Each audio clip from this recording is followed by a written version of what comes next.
Merci encore, Dominique, et à toi la parole. Merci beaucoup Didier. Merci Benjamin également. Content de pouvoir partager avec vous là, euh, quelques réflexions sur l'impression 3D. Et puis voilà, l'idée c'est de partager pendant 1 heure des éléments. Et puis j'espère avoir beaucoup de questions, beaucoup d'échanges et puis un débat parce qu'on est vraiment dans les débuts de cette technologie. Mais vous allez voir, pas vraiment que dans les débuts. Euh, Notamment dans les premiers slides, je vous montrerai quelques images d'archives qui sont assez intéressantes. Pour me présenter juste rapidement, ça fait une quinzaine d'années que je suis à la FGC. J'ai pu être dans des groupes de travail, notamment sur les BFUP. Avec ma casquette, j'ai longtemps travaillé chez Ductal en France et à l'international, notamment aux États-Unis.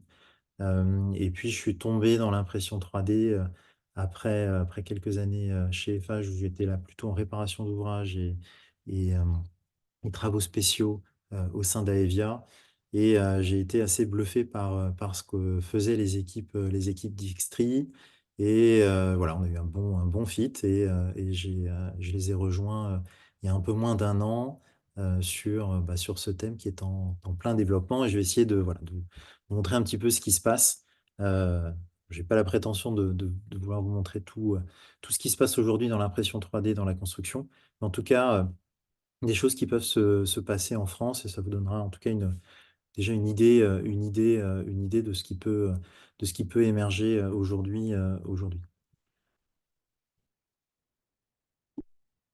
Alors déjà, peut-être démarrer je trouve, par un petit peu ce que Wilmar en 1910, alors Wilmar c'était un utopiste, voilà ce qu'il imaginait en fait du futur. Donc c'est un peu retour sur le futur, comment il voyait l'an 2000, des taxis volants, des drones. Alors c'est bientôt les JO, hein, je crois qu'il y a des taxis volants qui sont prévus ou je ne sais pas s'ils sont maintenus, mais en tout cas pour les JO. Donc voilà, il avait vu déjà un petit peu juste, déjà en 1910. C'est ce qu'on voyait du futur, en tout cas, en disant, voilà, l'an 2000, on aura tous son petit avion, il y aura des taxis volants qui nous feront des livraisons. Idem, il avait déjà prévu des webinaires, donc, ou en tout cas des vidéo calls avec un certain nombre voilà, déjà d'éléments. Alors, bon, ça peut nous faire sourire, mais en tout cas, il y avait déjà les éléments de connectique, il y avait déjà un certain nombre des postures qu'on peut peut-être avoir quand on fait nos webinaires. Il avait déjà un peu vu des éléments sur tout ce qui était les audiobooks, ou en tout cas des choses qu'on peut avoir type podcast, avec forcément des réflexions un petit peu naïves sur la manière d'alimenter la machine, comme une sorte de gavage de livres et gavage des cerveaux, ce qui peut aussi nous interroger un peu sur les dangers aussi de la digitalisation à outrance. Et voilà ce qu'il voyait de la construction. Donc, alors, ce qui est frappant quand même, c'est qu'il voyait l'architecte au centre du jeu, dans une cabine de commande, et qui automatise la construction. Mais il n'y a pas que l'aspect de mécanisation. Dans les années 1910, on est déjà après la première révolution industrielle, hein. Il y a déjà eu l'arrivée de la vapeur, donc il y a déjà les forces, en tout cas, qui peuvent être décuplées par l'arrivée de la vapeur. Donc, il y a tout l'aspect de mécanisation, l'aspect d'automatisation. Mais je trouve ce qui est intéressant dans cette image, c'est déjà l'aspect de digitalisation de la construction qui émerge avec un contrôle commande et avec le plan pas très loin. Alors, c'est peut-être pas du BIM, mais on commence à voir émerger, si on cherche un petit peu à voir des choses un petit peu qui pourraient être dans ces deux grands axes qui nous manquent, que sont la digitalisation et l'automatisation dans la construction. Dans la construction aujourd'hui, on voit apparaître de plus en plus de robots, plus ou moins autonomes. Ça, c'est notamment en démolition. On voit ça souvent dans les secteurs où il y a le plus de pénibilité, où il y a le plus de risques aussi d'accidents. Donc la démolition, il y a beaucoup d'utilisation de broc. Moi, j'en ai utilisé sur des chantiers quand j'étais en entreprise générale. C'est maintenant assez courant. Et ça permet d'effectuer des tâches avec une productivité bien meilleure et souvent avec bien plus de sécurité. Mais là, il y a quand même quelqu'un qui est aux commandes et qui paramètre. On n'est pas dans une automatisation complète et dans quelque chose qui aurait pu être digitalisé avec une voûte qui aurait été mappée et sur lequel on dit, voilà, il faut vraiment aller taper à tel endroit pour assurer la construction sans avoir l'intervention de quelqu'un à proximité. Aujourd'hui, la construction, c'est un peu ça, en fait, hein. Aujourd'hui, en termes alors, on a quand même progressé sur les EPI, euh, et fort heureusement, on a quand même aujourd'hui des cordistes qui sont attachés, mais on a finalement assez peu évolué dans pas mal de secteurs à la construction. Là, c'est de l'acier, hein, c'est pas que je pointe l'acier par rapport au béton. C'est vrai on aime bien le béton souvent à la FGC, mais il y a aujourd'hui dans la construction, de manière générale, un déficit en termes de productivité par rapport à d'autres industries elles, ont pas mal évolué. Euh, Ça, c'est des éléments de McKinsey, je trouve qu'ils sont assez intéressants. Ils ont fait un certain nombre d'études et c'est pas sur le spectre de temps le plus large, hein. Là, c'est de 1995 à 2014. Et on voit que la construction, bah, en fait, en termes de productivité par salarié, si on ramène à salarié, euh, donc ils peuvent bénéficier d'outils physiques, mécaniques ou d'outils numériques, bah, en fait, on voit une progression qui est relativement faible de la construction avec peut-être 20% de gains, alors que dans les secteurs industriels classiques, on a quasiment doublé. Donc il y a un vrai retard année après année. Et bah, je pense qu'on le sait un petit peu tous, hein, dans la construction, bah, on a tendance à avoir du mal à capitaliser. Donc c'est pour ça que c'est important qu'on ait des associations comme la FGC, bah, pour capitaliser, trouver des processus de capitalisation. Mais il s'avère que chantier après chantier, bah, on a un éternel prototypage. Je raconte souvent l'histoire de chantiers où vous avez deux viaducs d'autoroute et bah, sur le premier, vous êtes dès l'étude de prix, à savoir qu'en fait sur la deuxième travée, ou en tout cas sur le deuxième tronçon, bah, vous serez en termes d'heures 10, 15, voire 20% meilleur que sur la première phase.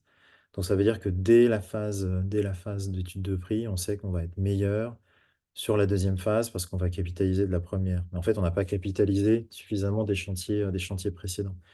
Et ça, on l'a également sur les taux horaires, entre le coût d'un ouvrier et le coût qui sera chargé dans l'étude de prix, ben, on a une grosse différence, parfois c'est de 3 à 4, ce qui montre en fait tout le temps qui ne va pas être euh, utilisé à bon escient par les forces vives sur le chantier pour le succès de l'opération, parce qu'il y a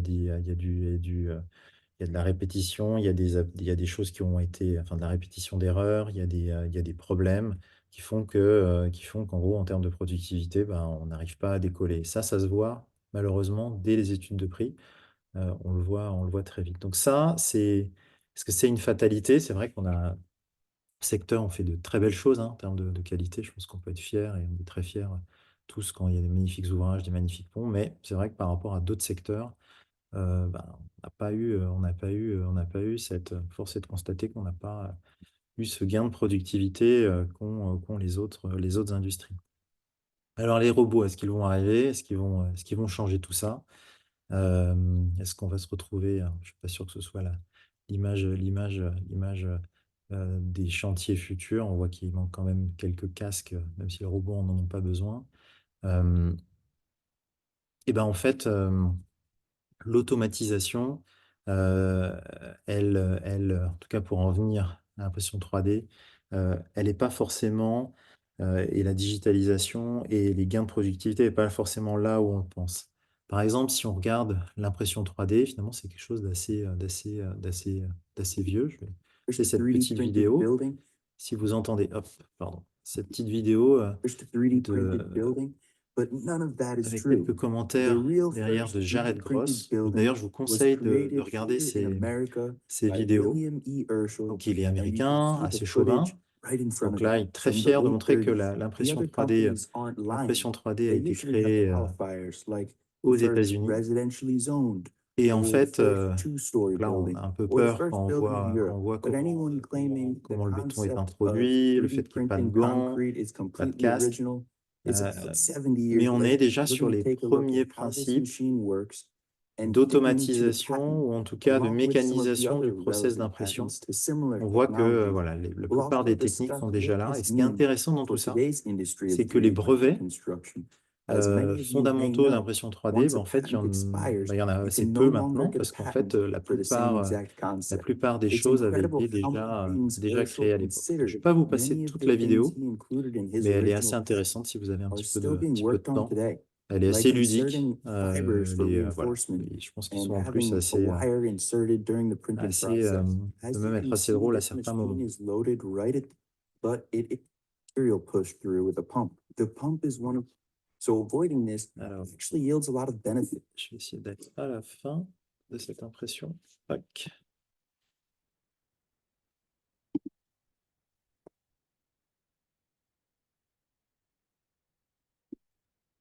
I've gotten Voilà.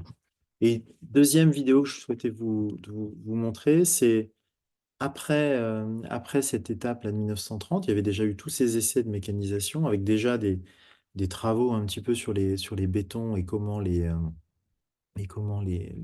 structurer en fait, hein, avoir un béton qui ait des prises suffisamment rapides pour que la couche qui va se mettre sur la couche inférieure soit stable parce que la couche inférieure a eu sa structuration.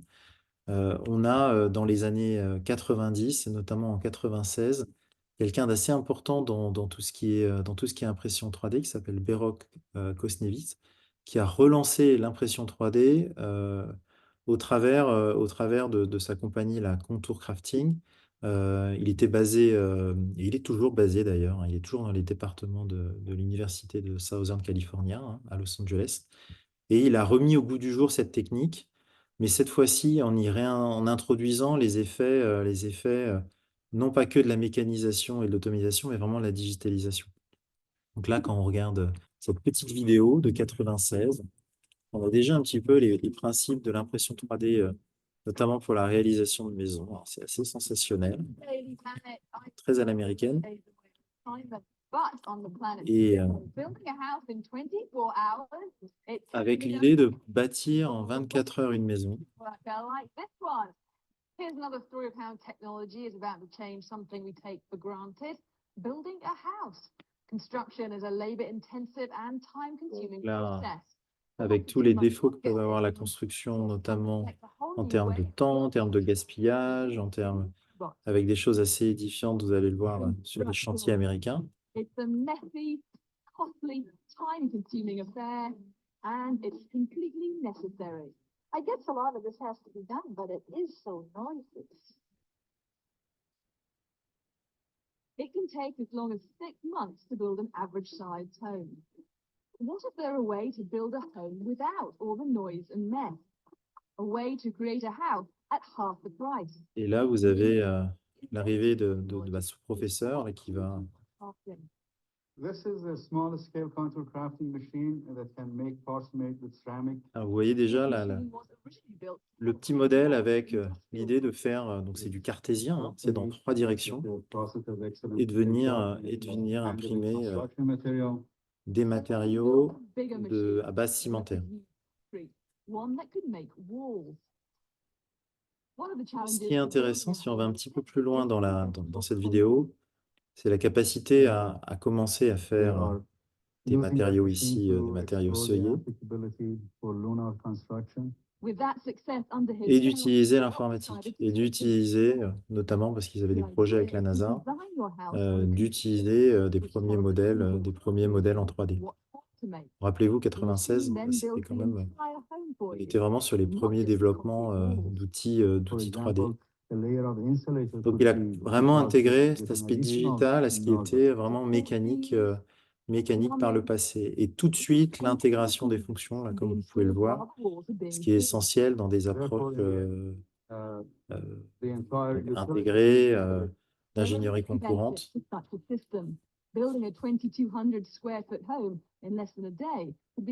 on voit les grands principes des gantries, hein, de ces grands portiques, du cartésien.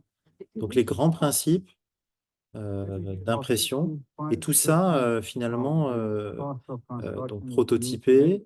Et on aboutit finalement quelques années plus tard en fait, à une explosion en fait, des utilisations. Ça, c'est typiquement ce qu'on peut retrouver aujourd'hui sur Internet quand on va taper maison 3D, première maison 3D, ou vous allez trouver déjà pas la même. Alors, si vous faites Où est Charlie, vous allez peut-être réussir à repérer la répétition de certaines. Mais en fait, aujourd'hui, ça se déploie de manière mondiale et aujourd'hui, on a vraiment un grand nombre de ces exemples un petit peu partout. Il y en a au Japon, il y en a aux États-Unis, il y en a bien sûr en France. Et l'idée de première maison, on voit que c'est un phénomène assez mondial. Donc, il a eu des émules et il a eu des émules pour une raison aussi assez intéressante, c'est que ça n'a pas été bloqué par des brevets. Le fait que euh, le fait d'extruder une pâte cimentaire à l'aide d'une pompe, soit dans le domaine public, ça a vraiment aidé une sorte de démocratisation des utilisations. Donc on a aujourd'hui beaucoup de gens qui font de l'impression 3D. Donc Jared Gross, là, qui faisait la première vidéo sur Urshel là, dans les années 30, il a répertorié à peu près 400 entreprises qui font aujourd'hui ou qui sont dans l'impression 3D au travers des systèmes ou à travers vraiment de matériaux spécifiques, mais impression 3D dans la construction. Donc c'est assez colossal. Donc ensuite, il a son classement. Donc, pour ceux comme nous chez Xtree là, qui travaillons, c'est vrai qu'on est attentif à ça. On nous permet de voir en fait des gens qui font de nouvelles choses. On regarde aussi si on est bien placé. En tout cas, il y a un classement qui est fait. D'ailleurs, en France, on doit être à peu près, je crois qu'on est trois entreprises dans le top 20. Euh, on est plutôt un peu comme dans la tradition du béton. Donc on est quand même bien placé. Donc on a aussi notre, notre, notre, notre, quelque chose à jouer dans ce marché. Alors, Icon, typiquement, ça c'est une entreprise américaine qui a énormément de moyens.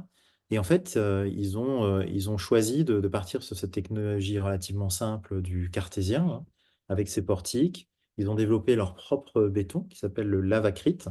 Et ce béton aujourd'hui, et en tout cas cette technique, ils ont levé, au travers de levées de fonds, beaucoup d'argent.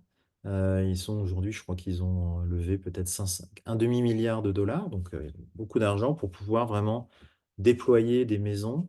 Et, euh, et ça commence à bien fonctionner. Et ce qui est intéressant, même s'ils ont une technologie qui assez rudimentaire, même si elle est bien carénée, s'ils ont des beaux outils, des beaux portiques, ils arrivent à faire des choses de belle qualité. Et aujourd'hui, aux États-Unis, on voit vraiment fleurir des lotissements en impression 3D. Ce n'était pas le cas il y a 2-3 ans. C'est vraiment en train d'arriver.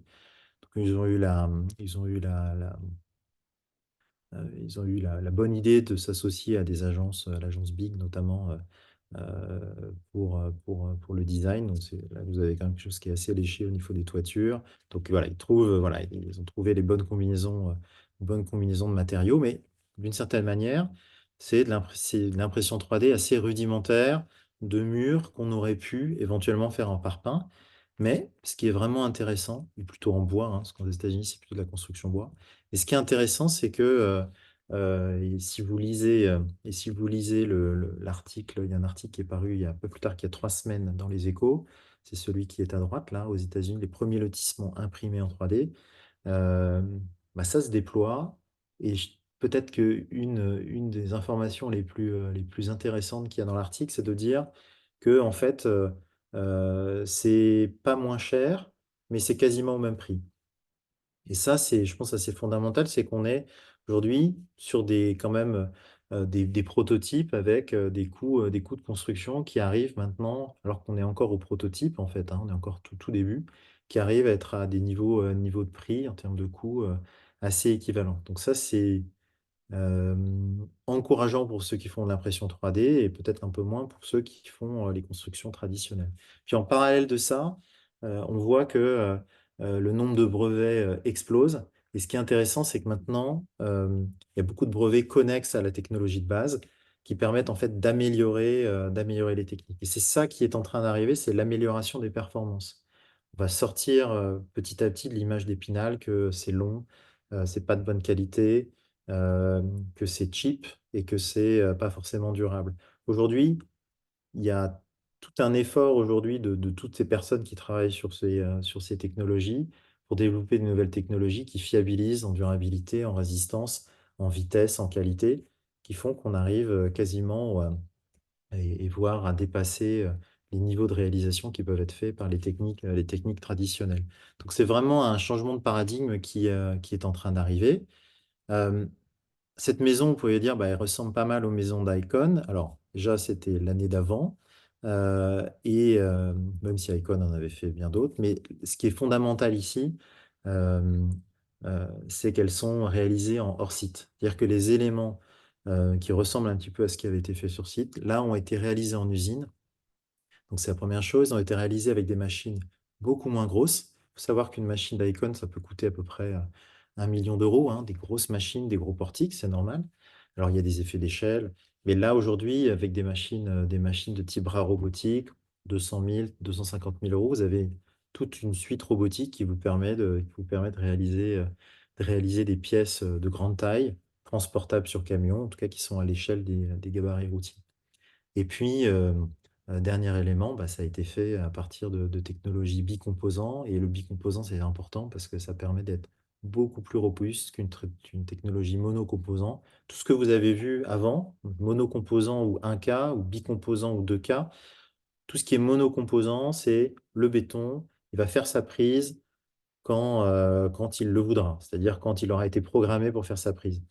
La technologie bicomposant, c'est une technologie où la prise du béton, vraiment sa structuration, en tout cas sa pré-prise, va être dictée par une action, un adjuvant, un accélérateur qu'on va venir au bon moment, qu'on va venir mettre au bon moment pour lui dire, voilà, maintenant tu prends et tu prends à telle vitesse, le tout pour garantir la bonne cohésion, notamment entre les couches. Parce que ça, c'est un aspect fondamental, c'est qu'on ait une bonne cohésion entre les couches, c'est le garant de la solidité et de la stabilité structurelle. Ça, c'est du coup ce qui est fait. Donc là, c'est SPI Batignolles, qui est notamment équipé des technologies qu'on a développées chez Xtree. SPI qui a plusieurs machines aujourd'hui. Donc ça, c'est dans son usine en Île-de-France.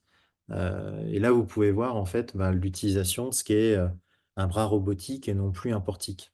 Donc là, vous avez un bras et ce bras va venir euh, prendre une tête et cette tête va, elle, prendre le contrôle du robot.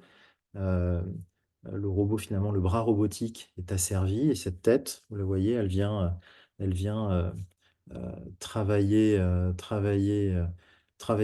en tout cas prendre le béton et ce béton va être déposé sur des couches pour réaliser des pièces, vous avez vu, qui sont relativement fines. Ça aussi, c'est important, vous le verrez, pour les aspects économiques et surtout environnementaux. Donc ça, c'est des têtes aujourd'hui qui sont un peu déployées partout dans le monde. Celles-ci, ça, c'est des têtes qu'on a pu installer au Japon. Et ce qui est intéressant, c'est, vous voyez, c'est la digitalisation. C'est que tout est réalisé sur Rhino, Grasshopper, et permet de contrôler du design jusqu'à la production, la réalisation des pièces. Et là, vous voyez le robot qui passe, et vous voyez vraiment, l'idée, c'est d'avoir vraiment des cordons qui soient les plus homogènes possibles, vraiment identiques. Donc tout ça est asservi. Ça, c'est un autre robot un peu plus gros. Vous voyez comment il peut être installé là sur un piédestal. Et puis, il va ensuite avoir la possibilité d'être manipulé ici par l'opérateur. Puis ensuite, ça sera fait de manière automatique en fonction du fichier qui lui sera transmis. Donc là, vous voyez déjà hein, les effets. Voilà, on vient vraiment déposer un cordon sur le cordon précédent, en essayant d'assurer le maximum d'homogénéité entre les deux, garant d'intégrité structurelle, en tout cas garant d'une. On veut vraiment éviter d'avoir tout potentiel problème de délaminage. Donc, il faut vraiment faire du frais sur frais, vraiment, alors tout en ayant déjà un effet de structuration pour que ça ne s'affaisse pas. Donc, il y a vraiment un calibrage fin qui se réalise à ce niveau-là. Et donc, il faut des robots. Alors, des robots, c'est des robots qu'on appelle 6 axes, voire 7 axes. Donc ça, c'est sur le robot à gauche. Donc il y a tout un travail donc avec des robots qui sont, on peut le voir un peu plus bas à droite, hein, qui ont des formes humaines, hein, quasiment. Donc on a les côtés poignets, coudes, épaules et des degrés de liberté. En gros, 2 à chaque niveau, plus à la fin au niveau de la pince, voire un dernier sur le wrist. Donc celui-là, c'est un 6 axes. Ce qui est important après, c'est de se dire, OK, c'est un bras robotique. La complexité qu'amène un bras robotique, c'est le fait qu'il faille faire ce qu'on appelle une cinématique inverse. Donc si vous vous souvenez un petit peu de vos cours de trigonométrie ou de vos coordonnées polaires, en fait, il va falloir venir transformer avec une grosse matrice de passage, en fait, des coordonnées angulaires qui sont les coordonnées que souhaite avoir le robot pour obtenir un déplacement linéaire au niveau de la tête. Donc ça nécessite en fait à chaque instant d'avoir cette cinématique inverse pour traduire en fait le mouvement que l'on souhaite au niveau du robot en des en des mouvements angulaires de l'épaule, du coude, de ce robot. Donc ça, cette cinématique inverse, il faut la faire en temps réel. Donc ça nécessite voilà, des logiciels un petit peu poussés. Et ça, c'était par rapport à l'utilisation classique des robots, c'est quelque chose qui ne se faisait pas forcément avant, parce que les robots étaient là pour faire vraiment une action répétitive, quasiment toujours la même. Vous le voyez bien dans les usines automobiles, donc avec un calibrage qui se faisait de manière très spécifique. Là, on est sur quelque chose, où il faut le faire vraiment en temps réel en fonction en fonction de ce déplacement. Donc c'était assez nouveau. Donc il y a eu pas mal de travail à ce niveau-là pour fiabiliser les parcours.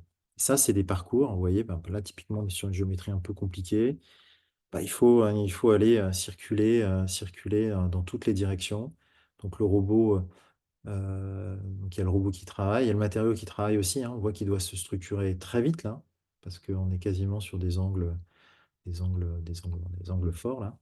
Euh, et de contrôler ce parcours. Donc ce qu'on fait aussi, c'est qu'on va vraiment créer déjà des préjumeaux numériques, hein, avec vraiment tous les parcours et toutes les données.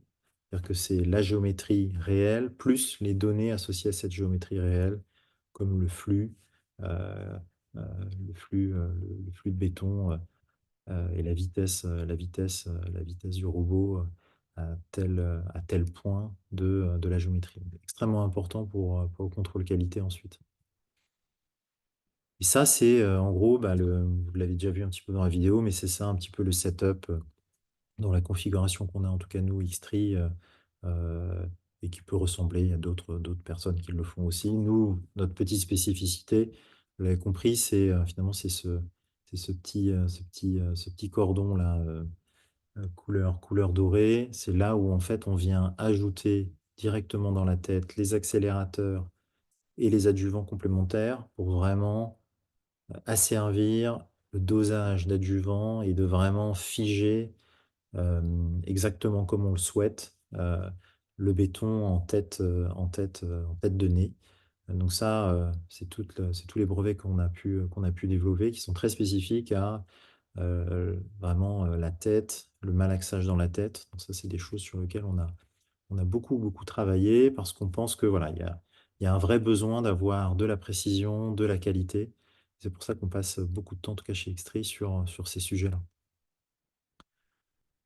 Pourquoi? Parce que voilà, quand on souhaite imprimer, c'est avant tout un cordon sur un cordon et il faut que ça tienne. Donc on a tous ces effets de structuration à prendre en compte. Donc, vous voyez qu'en fait, avec le temps, le matériau va plus ou moins structurer, ce qui fait que l'ensemble ne va pas s'affaisser.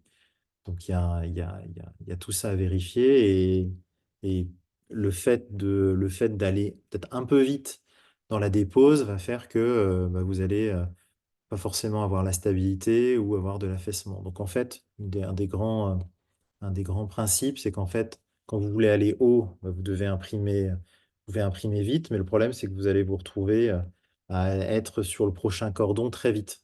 Donc en fait, on peut imprimer des grandes pièces très larges très vite et des pièces qui parfois sont plus homogènes et plus enfin peut-être plus élancées, on va dire, ce sera un petit peu moins vite. Parce que ce qui va être la contrainte la plus importante pour l'impression, bah, c'est la vitesse, verticale en fait de montée. Ça, c'est un indicateur important. Donc plus vous arrivez à doser finement la structuration du matériau, plus vous pouvez monter rapidement. Donc c'est ce qu'on fait chez Xtree. Alors là, c'est un peu les choses qu'on peut avoir mises en œuvre. 2 choses importantes ici, c'est que ce qu'on essaye de faire, nous, c'est plutôt du malaxage discontinu. Ce que vont faire, donc c'est en gros, c'est du malaxage que vous avez, en préfa, hein, c'est des batchs, c'est des gâchets. Hem, donc c'est un peu du traditionnel par rapport à l'industrie, notamment la préfabrication. Beaucoup vont plutôt faire du malaxage continu. Le problème du malaxage continu, c'est que vous ne pouvez pas optimiser autant, les quantités d'eau, quantité d'adjuvants. Donc en fait, en termes de performance, le malaxage continu, on y perd un peu. Donc nous, on a toujours, essayé d'opter pour avoir quelque chose qui soit le plus, et permet d'avoir les meilleures performances, pour tirer le meilleur du ciment et du clinker. L'idée quand même, c'est que dès qu'on met 1 gramme de ciment, bah, il faut qu'il soit utilisé à son plus fort potentiel.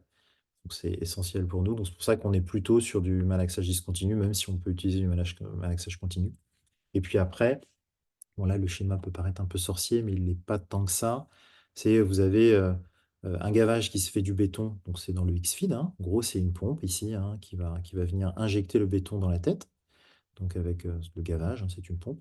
Puis vous avez la même chose, vous avez une pompe pour les additifs, hein, les adjuvants.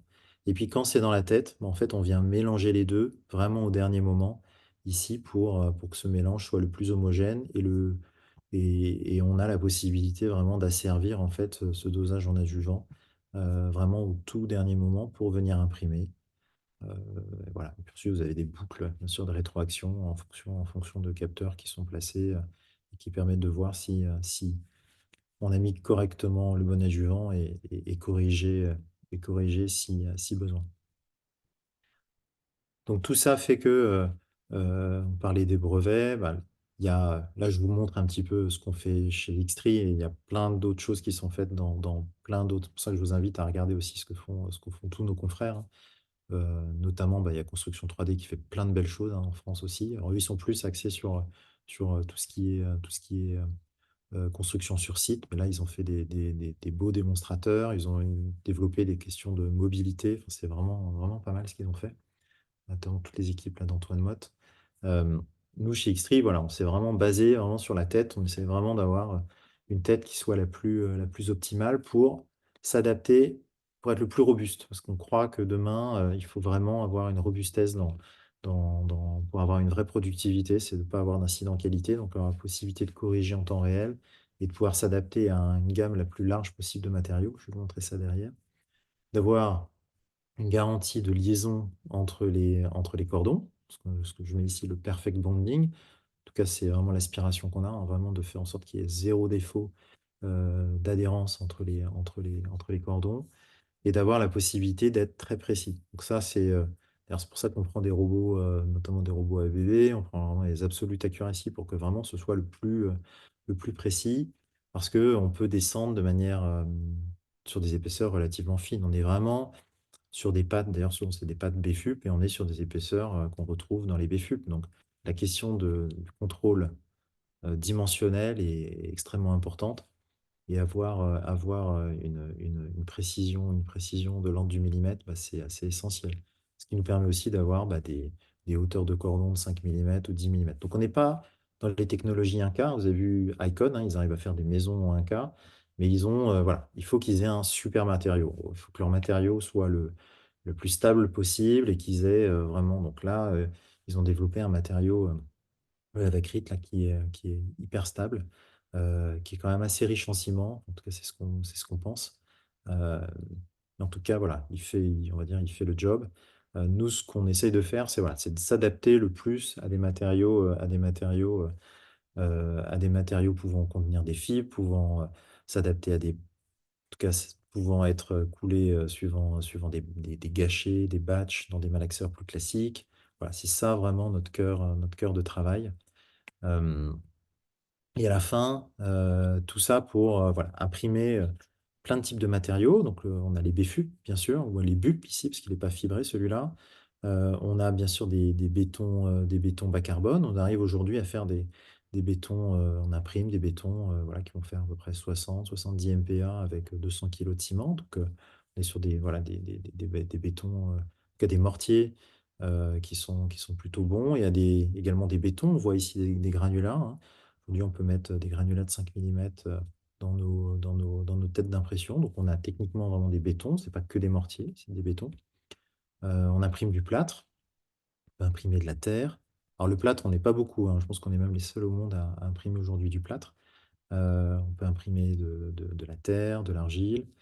Et puis là, on imprime des géopolymères aussi. Il y a pas mal de choses là qui se font aujourd'hui sur le géopolymère, des bétons allégés. Et puis là, des bétons recyclés. Ça, c'est un béton, c'est rigolo. C'est un béton qui est fait à partir de déchets de cuir. Donc essayer de travailler voilà, sur une grande gamme de matériaux possibles.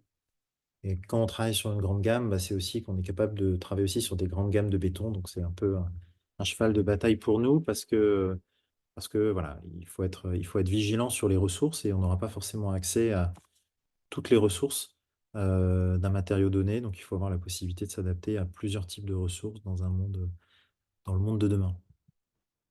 Ça, c'est pas nous. Mais je trouvais que c'était une belle transition par rapport à, par rapport à la question de la géométrie. Donc ça, c'est fait en terre, c'est WASP qui fait ça. Donc des géométries voilà, qui sont non standards. Qui sont hyper intéressantes parce qu'elles ne ressemblent pas du tout aux typologies mimiquées de murs ou cartésiennes. Ça, c'est vraiment des choses qu'on peut faire avec des technologies, notamment de bras robotiques, avec des vraies stratégies pour développer une vraie typologie associée au béton imprimé. Et pourquoi? Parce que bon, en fait, faire des murs, c'est bien, mais faire un mur plan, en fait, le parpaing le fait très bien, c'est industrialisé. Alors après, on pourrait se dire, un mur plan, c'est bien les parpaings, mais il faut quand même les poser. Mais aujourd'hui, on saurait très bien, ici, avec un track, prendre un robot et venir mettre des éléments en parpaing. Donc, c'est vrai que nous, même si on peut faire des variations, hein, ici, avec des briques, là, sur ce projet-là, c'était un projet de recherche.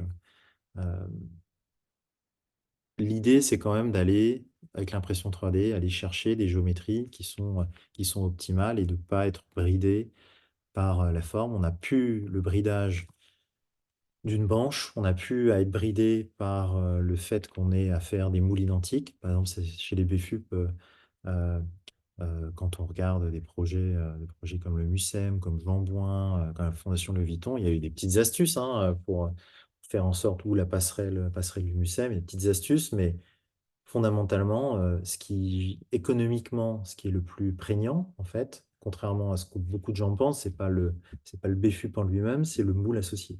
C'est les moules qui sont relativement compliqués et en gros, il faut optimiser, optimiser à partir du moule.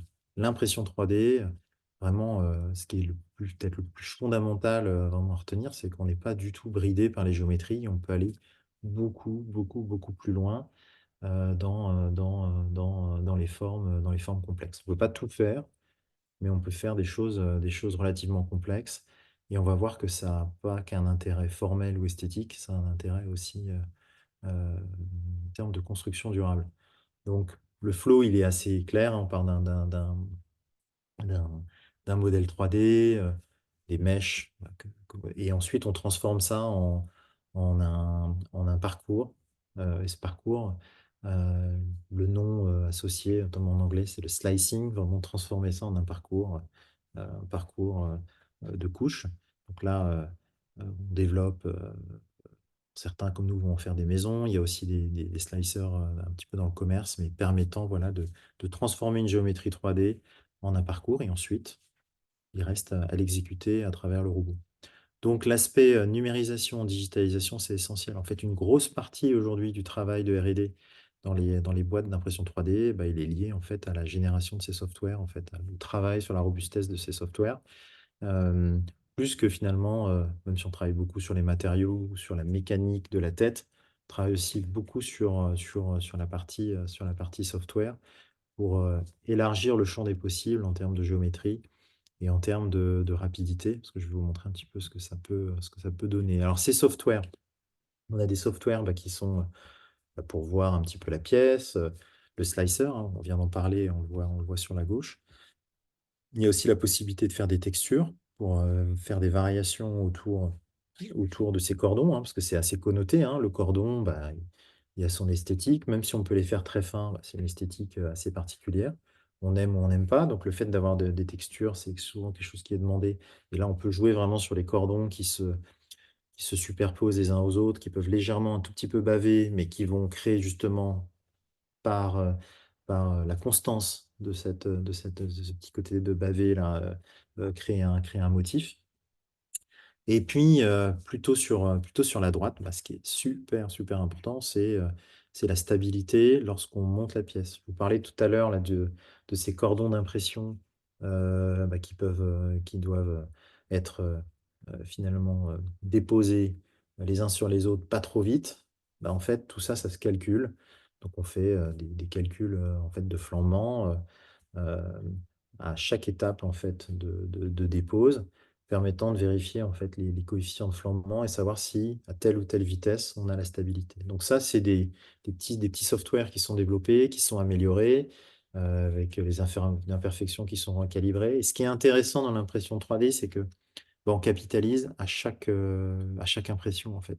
Chaque impression devient un nouveau point dans le champ des possibles et on peut vraiment capitaliser sur donc quand une pièce casse, bah, elle a, notamment sur une montée, bah, on apprend quelque chose, et on a toutes les données pour en tirer vraiment, un enseignement qui va servir sur, plein d'autres pièces qui, du coup, pourront être optimisées, un peu mieux. Donc ça, c'est un vrai atout de l'impression 3D de pouvoir capitaliser, sur les essais-erreurs et on a notamment, en tout cas, chez nous, on a aujourd'hui 16 partenaires dans le monde. Toutes les données reviennent à Rungis, là où est notre siège, et où on peut réanalyser toutes les données de toutes les impressions qui sont faites. C'est anonymisé, hein, mais en tout cas, on peut voilà, en tirer les enseignements qui vont servir du coup à toute la communauté des gens qui l'utilisent. Donc ça, c'est une capitalisation qu'on fait au travers de notre network, mais bien sûr qu'il faut l'élargir à tous les gens qui font des impressions un peu similaires et puis trouver des manières de capitaliser entre différentes entreprises. Autre aspect important, c'est ici stress analysis, mais en fait, cette stress analysis, c'est des simulations qu'on fait de fissuration avec des grands enjeux sur le retrait, parce que nos pièces, elles sont complexes, donc en fait, elles peuvent faire du retrait gêné, elles peuvent se gêner elles-mêmes et en fait, générer du retrait gêné, par des conditions aussi au bord qu'il faut venir travailler. Il y a aussi des questions d'épaisseur. Si on a des épaisseurs ou des choses qui viennent se toucher, ben, on aura des temps de prise. Pour le coup, là, la vraie prise et pas la pré-prise de structuration. Bah, là, on va avoir potentiellement des chaleurs un petit peu différentes, donc des prises qui vont intervenir à des temps un peu différents et qui peuvent générer en fait des fissurations. Donc ça, c'est des choses qu'on arrive à anticiper au travers de ces logiciels. Donc un travail important sur ces logiciels là, pour faire en sorte d'éviter d'avoir des pièces qui sont pas satisfaisantes une fois imprimées. Puis ensuite, voilà, tout ça est envoyé. Donc il y a des séquences d'impression, donc vous imprimez différents éléments, et puis le robot va tourner. Aujourd'hui, par exemple, là, il y a Spi Batignolles, ils ont mis le robot sur un grand track, donc un grand rail. Donc le robot vient imprimer, puis il bouge en fait. Puis il vient imprimer comme ça toute la journée des pièces euh, le long du rail sur lequel il est posé. Et puis, aspect important, bah, encore une fois, on récupère toutes les données. Là, ça, c'est les jumeaux numériques qu'on peut récupérer de chaque pièce après impression. Tout ça pourquoi? Pourquoi faire des choses complexes? Pourquoi faire de l'optimisation topologique? Ben, en fait, c'est, euh, c'est pas d'utiliser un mot sérieux ou un grand mot, c'est vraiment d'essayer de réduire la matière. En fait, dans un monde fini et sur lequel on doit avant tout réduire notre utilisation de matériaux. Et en tout cas, ce qu'on essaye de faire, on est beaucoup dans l'impression 3D à y croire beaucoup, c'est réduire les quantités de matière utilisées. Donc de pousser pour des d'optimisation de forme. En gros, tout ce qui n'est pas nécessaire dans un, ici dans une colonne, venir réduire au maximum les quantités de matière. Donc ça, c'est vraiment le paradigme.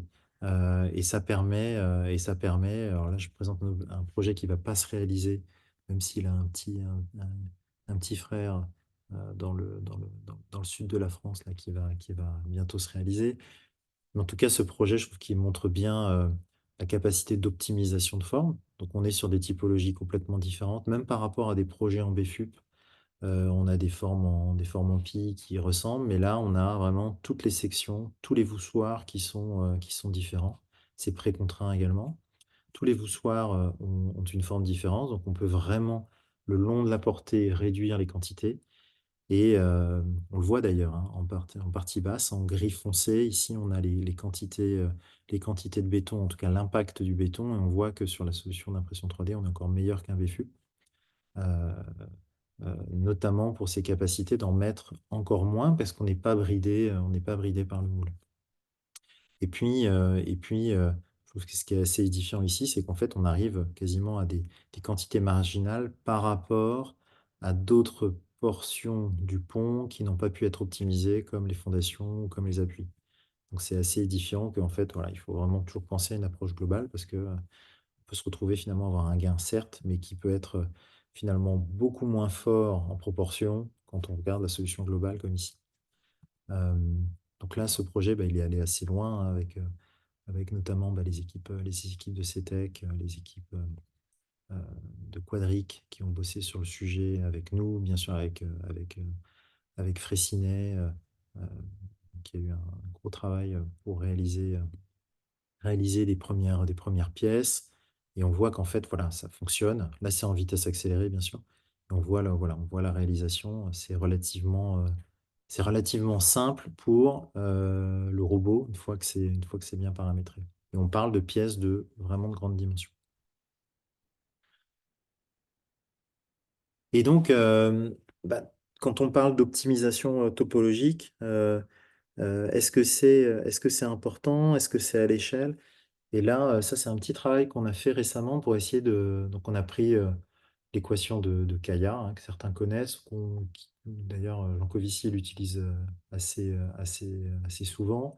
Et elle permet, voilà, c'est une relation simple. En fait, on reprend au dénominateur et au numérateur des éléments, puis on essaie d'en codifier bah, les impacts. Ça permet en tout cas d'avoir une approche globale sur qu'est-ce que le CO2 sur une construction. Et on a essayé de le faire pour l'impression 3D, notamment avec Nicolas Ducolombier là, dans l'équipe, et Alban Mallet et Romain Duballet. On s'est un peu creusé la tête là, pour essayer de voir voilà, quels étaient les grands facteurs. On en a trouvé 6 au travers de cette équation-là. Et fondamentalement, pour montrer que premièrement, si on regarde le premier facteur, qui est la substitution de clinker, c'est ce qu'on va retrouver aujourd'hui dans les bétons bas carbone. C'est ce que font aujourd'hui les cimentiers, mais pas que, hein, aussi les grandes entreprises là, qui travaillent là-dessus, donc de diminuer de manière notable la quantité de CO2 par MPa, donc pour un béton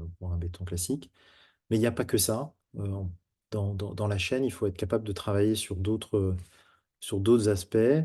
L'aspect le plus pratique, c'est l'usage, en fait. C'est combien de mètres carrés ou combien ouais, de mètres carrés à construire on doit faire. Donc aujourd'hui, bah, peut-être qu'on doit tous réfléchir à vivre dans moins de mètres carrés. En tout cas, il y a des choses à faire à plein de niveaux. Et dans l'impression 3D, ce qui est intéressant, c'est qu'on peut tirer parti de la substitution de clinker, mais on tire parti aussi de tout ce qui est formulation et compacité, parce qu'on arrive à avoir des bétons qui sont très, très très compacte, avec des quantités d'eau bien réduites. Donc on arrive à avoir des très très bonnes performances, parfois et même très souvent meilleures que du coulé, ce qui paraît complètement paradoxal, mais c'est ce qu'on arrive à faire. Les qualités d'exécution sont extrêmement précises, donc on pourrait arriver à des coefficients de sécurité qui sont plus faibles. Aujourd'hui, on a 1,5 en béton coulé, 1,3 en béton préfabriqué. Pourquoi l'impression 3D ne pourrait pas aller à un coefficient de 1,15 si tout est maîtrisé au travers de la chaîne de fabrication? Et puis, on a bien sûr les effets assez forts d'optimisation donc, dans F4 de l'utilisation de la réduction topologique et d'optimisation topologique.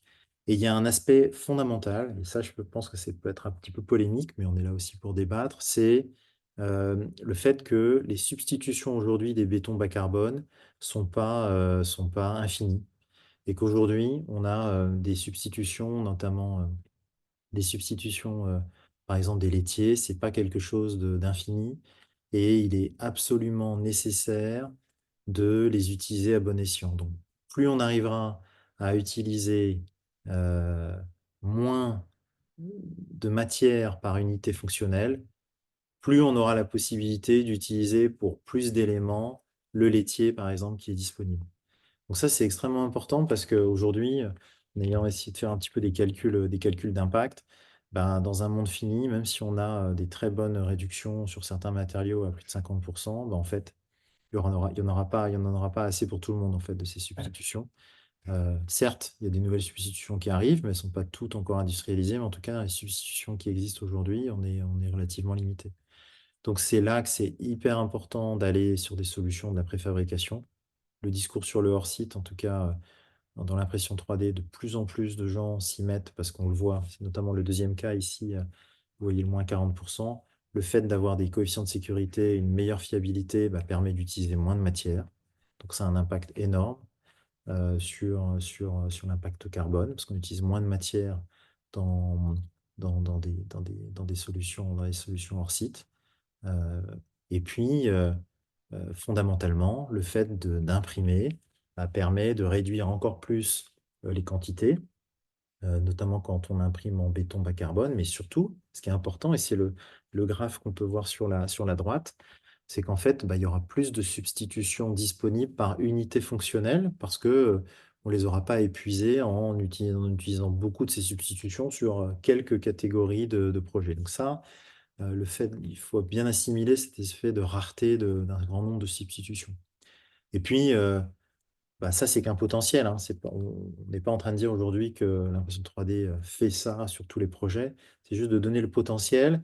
Si demain, on arrive à substituer tout ce qui est armature métallique par des fibres carbone, alors là, il peut y avoir un peu débat aussi sur les coûts des fibres carbone, quel est le coût carbone des fibres carbone, mais on peut mettre des fibres de verre, on sait pertinemment qu'on aura des effets de durabilité qui sont meilleurs, donc des enrobages qui sont meilleurs, donc on peut encore aller réduire. Donc, ça, c'est des petits calculs qu'on a fait sur l'impact. C'est vraiment en prenant l'équation globale qu'on peut, notamment cette équation de Kayak, on peut voir vraiment qu'on peut aller très, très, très loin pour aller. Aujourd'hui, on n'est plus au facteur 4, mais au facteur 5 qui nous est demandé pour une planète durable. Donc, ça, c'est le petit. En tout cas, voilà, essayer de mettre bien l'accent de pourquoi l'impression 3D, par l'optimisation topologique, par la substitution des armatures, peut avoir un impact fort. Alors, l'impression 3D, il faut là, on l'a vu, ça commence à fonctionner pour des maisons, notamment aux États-Unis, quand il y a de plus en plus de lotissements, de plus en plus d'entreprises qui en font. Qu'est-ce que c'est? Alors ça, c'est un modèle de Christensen qui est assez connu dans tout ce qui est disruption. Voilà. Et ça donne un peu les mécaniques de disruption. Ce qui est important, c'est qu'en fait, disrupter, ça veut dire quoi? Ça veut dire en fait être moins cher, mais être au bon niveau de performance. C'est-à-dire que vous pouvez avoir quelque chose qui est moins cher, qui va être plus productif. Si vous n'êtes pas au bon niveau de performance, vous n'aurez pas la possibilité de percoler. Donc aujourd'hui, impression 3D, peut-être qu'aujourd'hui, elle percole pas parce que, première chose, peut-être qu'elle n'est pas assez économique, peut-être qu'elle n'est pas au bon niveau de performance. En tout cas, souvent ce modèle-là permet d'établir le pourquoi de telle ou telle disruption dans tel ou tel modèle. En fait, ce dont on se rend compte, c'est que les demandes, donc là on le voit en pointillé, ça c'est la performance que demandent les gens. Ils demandent, voilà, le commun des mortels, avance moins vite que ce que l'industrie est capable de faire en termes d'innovation. Donc souvent ce qui se passe, c'est que vous avez une technologie qui va être moins chère, qui va finalement prendre le dessus parce qu'elle arrivera à un niveau de performance ici, dans le temps, qui est suffisant pour la plupart des gens. Et la stratégie initiale va s'avérer en fait être assez chère. Dans l'impression 3D, aujourd'hui, ce qui est assez sidérant, c'est qu'en fait, le coût des robots, aujourd'hui dans le monde, il y a 3 millions de robots, hein.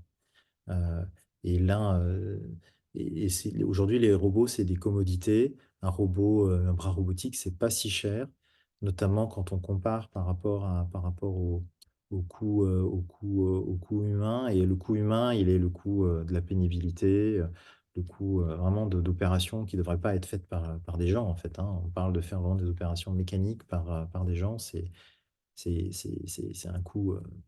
Le robot est beaucoup moins cher et va entraîner beaucoup moins de pénibilité. Aujourd'hui, le robot, c'est une commodité, il est là.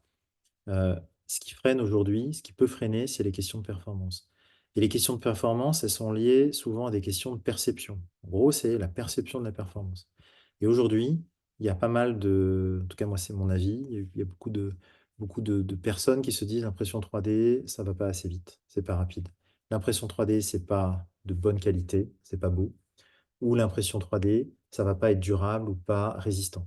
Donc c'est ces aspects-là, à partir du moment où vous commencez à avoir atteint le bon niveau de performance, l'équation économique, on l'a fait tous les jours avec des partenaires, vous pouvez demander à Spi Batignolles, elle est claire comme de l'eau de roche. Enfin, vous avez vraiment des productivités qui sont extrêmement fortes.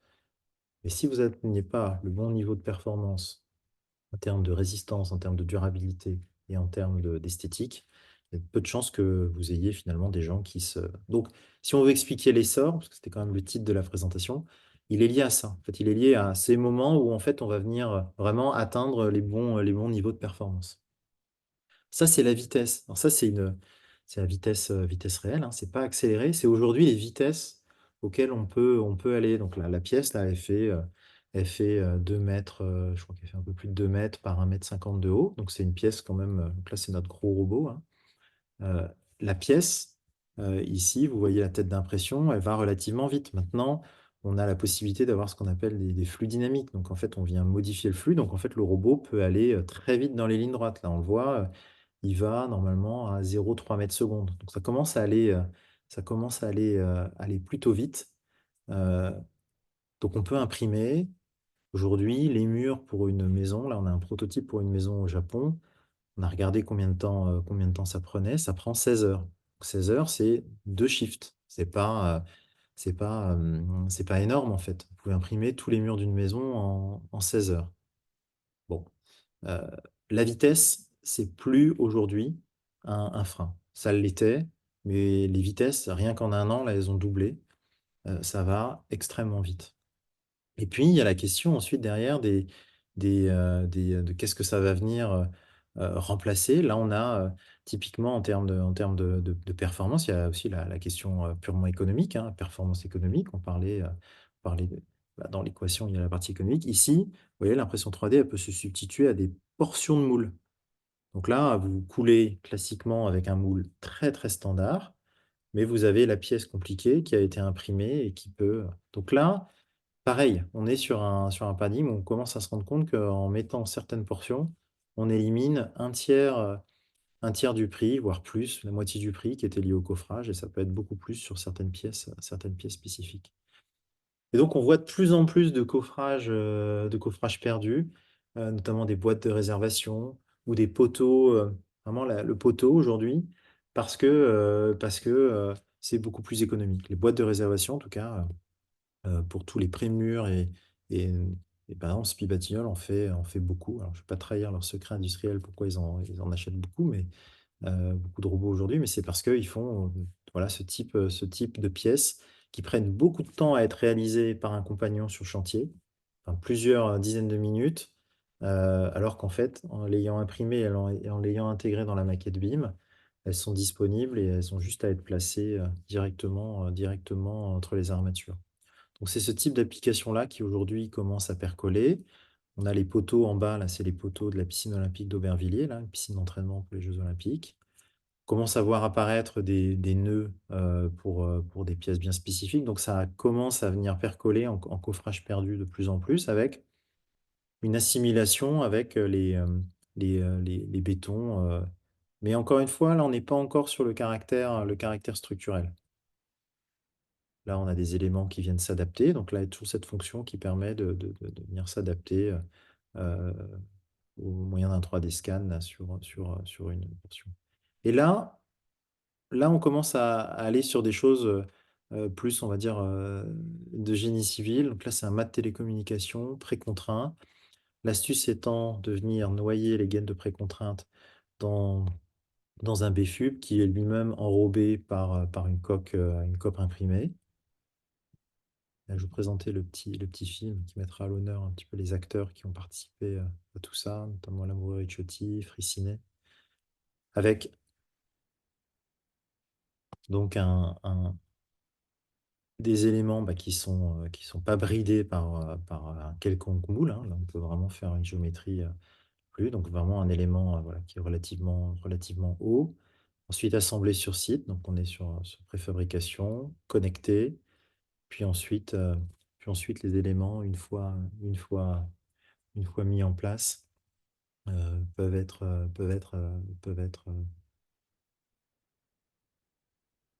liaisonnés par cette précontrainte. Donc là, on est sur une structure en béton imprimé, mais qui agit comme un coffrage perdu. Et donc, en fait, on commence à se poser la question de normer tout ça, en fait, parce que aujourd'hui, ça passe, comme beaucoup d'innovations, par essais-erreurs, par des tests. Donc, il faut venir faire des caractérisations. Donc, il y a des groupes de travail, notamment à la RILEM, avec Nicolas Roussel, là, qui travaille sur tous ces sujets de caractérisation et de créer les essais qui permettent de caractériser. Donc, il y a des choses qui sont en train d'avancer là-dessus. Et puis, il y a la question fondamentale de la résistance en traction. Parce que vous l'avez vu depuis le début, vous dites, mais Dominique, il est bien gentil, là, mais il nous montre des choses qui sont finalement hyper fragiles parce qu'il n'y a pas de renfort.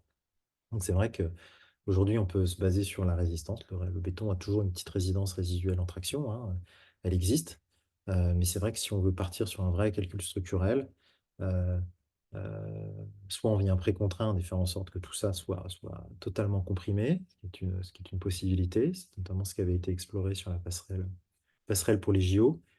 Ou bien on vient se dire, faisons un matériau qui soit fibré. Donc une des options qu'on peut avoir, c'est de faire un petit peu comme les BFUP, de venir injecter, de venir mettre des fibres. Donc ça, aujourd'hui, on peut le faire. On peut faire des BUP, mais aussi des BFUP.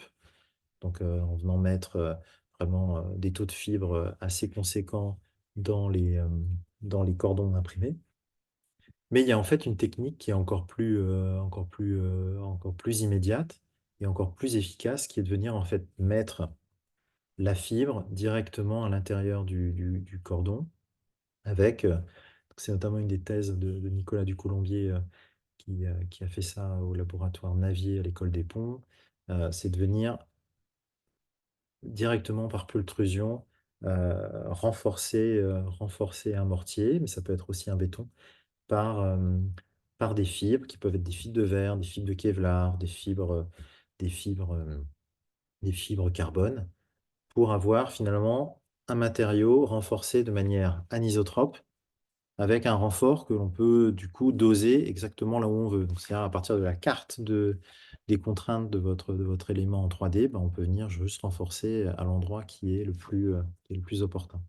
Donc ça, c'est une vraie avancée qui est en cours de fiabilisation et en cours d'industrialisation. Mais ça y est, on fait des pièces aujourd'hui avec des fibres intégrées directement dans les cordons. Donc ça change le paradigme d'utilisation de la technologie pour arriver à des renforts qui sont plus des renforts acier. Donc il y a des énormes gains aussi en termes de durabilité, parce qu'on n'a pas des gains induits par le fait que la durabilité est moins un problème qu'avec des armatures métalliques.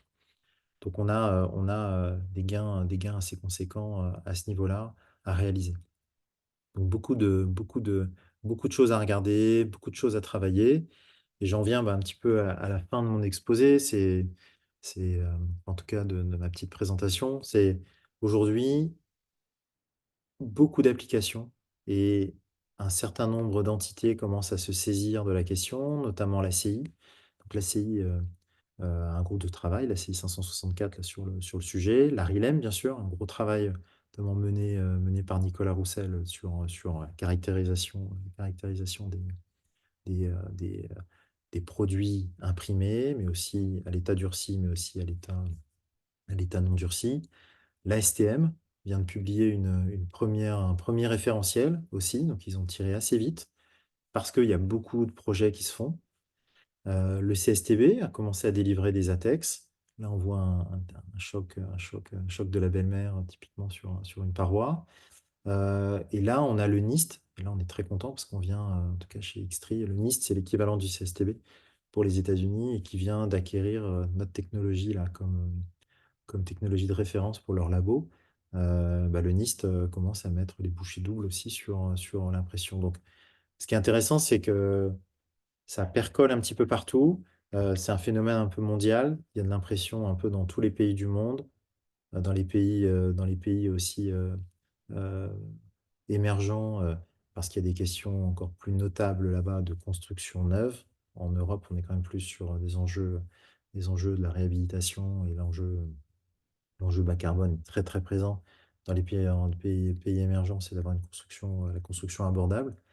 Euh, donc c'est un phénomène vraiment, vraiment mondial. D'où c'était un petit peu la demande de Didier que je fasse un peu cette présentation aujourd'hui, parce qu'on a depuis quelques temps, en discutant avec Renaud Lecomte, et puis voilà, au travers des différents événements de la FJC, de se dire est-ce qu'on essaye de créer un premier groupe de travail. Et là, alors j'espère que j'ai oublié personne, parce que bon, voilà, il faudra venir me taper sur les doigts si j'ai oublié quelqu'un. Euh, mais en tout cas, voilà, tous ces acteurs-là, en tout cas, ont émis un intérêt très fort pour participer à un groupe de travail. Et là, on n'est pas loin de faire faire un groupe de travail dont, comme la plupart des groupes de travail, la première chose, c'est déjà de partager. Parce que on est quand même toujours plus fort quand on partage. Moi, je l'ai vu sur les BFU, quand en gros, euh, Ductal, Lafarge, Eiffage, Vicat, euh, euh, bien sûr, Lifestar devenu Gustave Eiffel, le CEREMA, quand tout le monde s'est mis autour de la table pour discuter, bah, on a fait des pas de géant, en fait. Donc, c'est essentiel de pouvoir être ensemble et puis de partager bah, nos erreurs. Et la FGC, bah, c'est l'endroit parfait, hein. La FGC, pour ceux qui le savent peut-être pas, c'est avant tout une société, ce qu'on appelle un terme un peu pompeux, mais c'est une société savante. Elle est là pour capitaliser les savoir-faire dans le génie civil. Et les capitaliser, ben, on est en plein dedans parce qu'on est en train d'expérimenter beaucoup. Euh, L'école des ponts fait énormément de thèses. L'université Gustave Eiffel est très impliquée avec la RILEM. Holcim euh, lance officiellement une gamme d'impression 3D avec Tector. Sika a déjà des gammes. CETEC a fait de projets pilotes. Fraissinet est très impliqué, vous l'avez vu. SPI a plusieurs machines. Le CSTB lance des thèses. Le laboratoire Navier a 5 thésards aujourd'hui sur ce sujet. Donc c'est en train quand même de bouillonner en France. Et, et voilà, je pense on peut être fier de ça. Et je pense que ça fait partie de notre tradition sur le béton. Je pense que Benjamin et Didier, vous n'allez pas me contredire, mais on a quand même une tradition en France sur le béton. Et voilà, je pense que c'est un peu dans la continuité. Donc, voilà, si on peut être tous ensemble et partager dans sein d'un groupe de travail, bah voilà, ce serait chouette, quoi. Voilà. Donc, continuerai Non, l'aventure non, on va en sûrement pas tissu. te contredire, euh, bien au contraire. Donc cet exposé était absolument passionnant. On a un petit peu explosé les horaires, mais Merci. s'il y a encore des courageux, donc on peut écouter et passer la parole pour des questions. Euh, alors je vois Florent Bernard, si je peux lui passer la parole.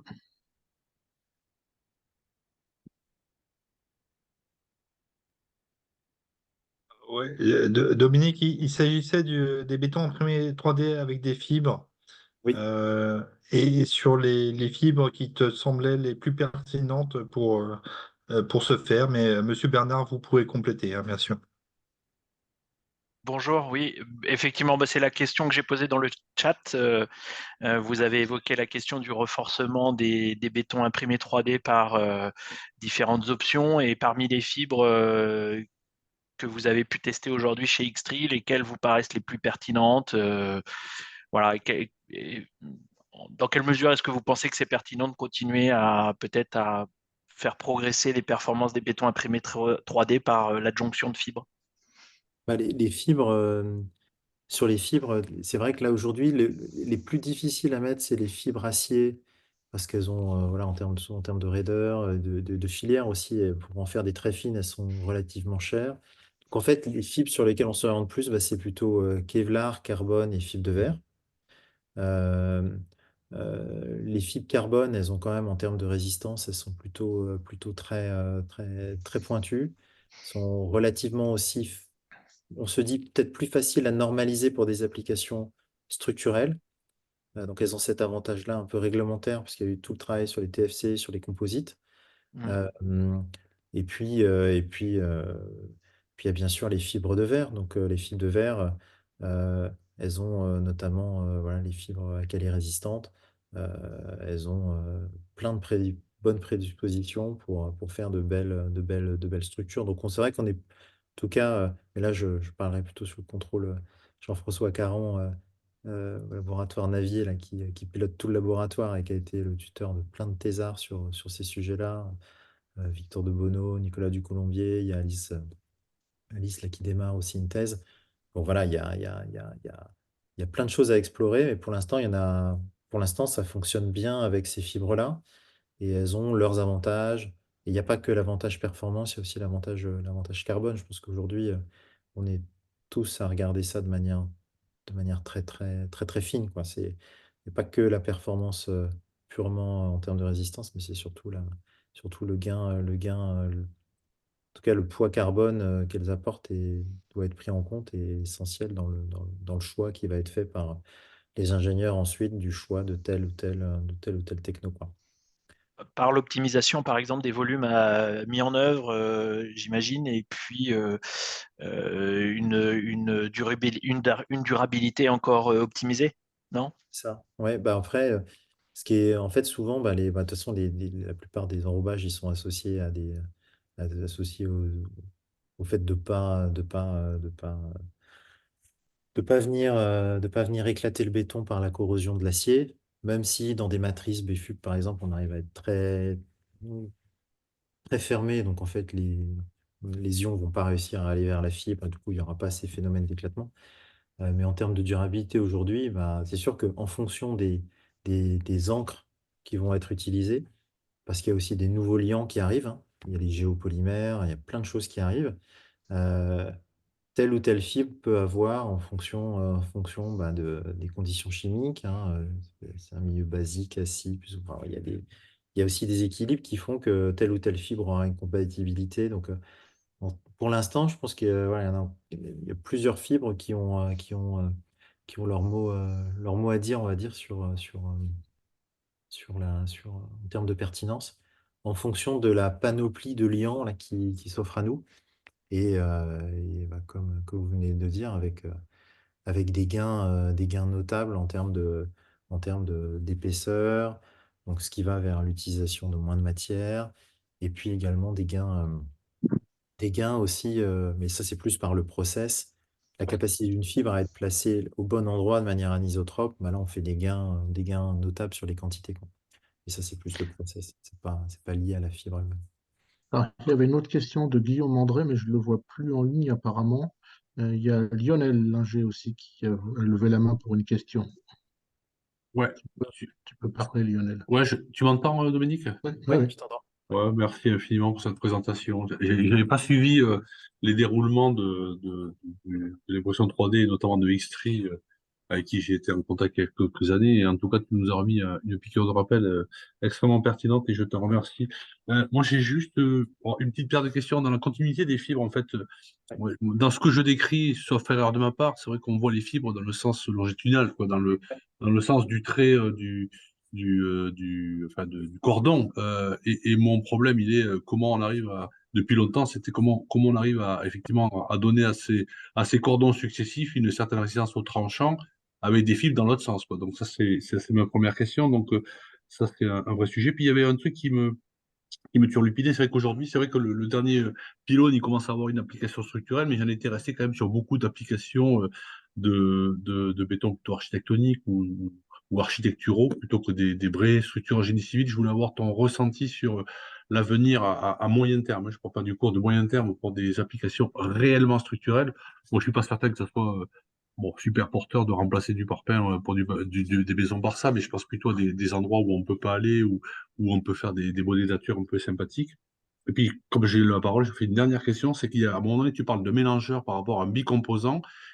C'est un mélangeur type un peu statique ou parce qu'effectivement, sûrement l'enjeu, c'est un peu comme tout ce qui est les bicomposants de tunnels les tunnels, par exemple, c'est de pouvoir réussir à avoir un mélange intime qui soit hyper efficace et régulier. Donc voilà. Et puis après, je me tais parce que je veux pas monopoliser la Bah, en parole. fait, donc le mélangeur dynamique à la fin, c'est ça, hein. C'est vraiment d'être un mélange c'est de vraiment de faire vraiment au dernier moment et Ok. c'est vraiment, voilà, c'est ça. Et le faire vraiment ce mélange avec même des pompes en fait qui sont ajoutées. Il n'y a pas qu'un mélangeur, il y a aussi des pompes qui permettent de faire ça de manière le plus précis possible en fin de tête là.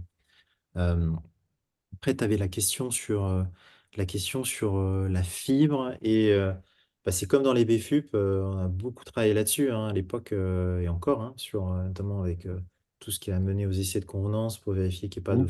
coulage dans le BFUP. Donc, bah, on peut imaginer que voilà, si on vient par nature, finalement, les cordons, ça crée des fronts. Donc déjà, il y a des stratégies pour faire en sorte que la fibre, dans la manière dont c'est amené dans le nez, bah, puisse venir en fait piquer. Ça, c'est des choses qui peuvent être faites. Mais plus fondamentalement, et même pour être plus fiable, parce que ça, c'est quand même pas si évident, euh, le plus, euh, le plus, euh, le plus efficace, c'est vraiment, pour le coup, une analyse structurelle en biais tirant. En fait, c'est vraiment de s'imaginer que le tranchant, il va pas être pris que localement, mais qu'il y aura toute une analyse en biais tirant par des champs de contraintes.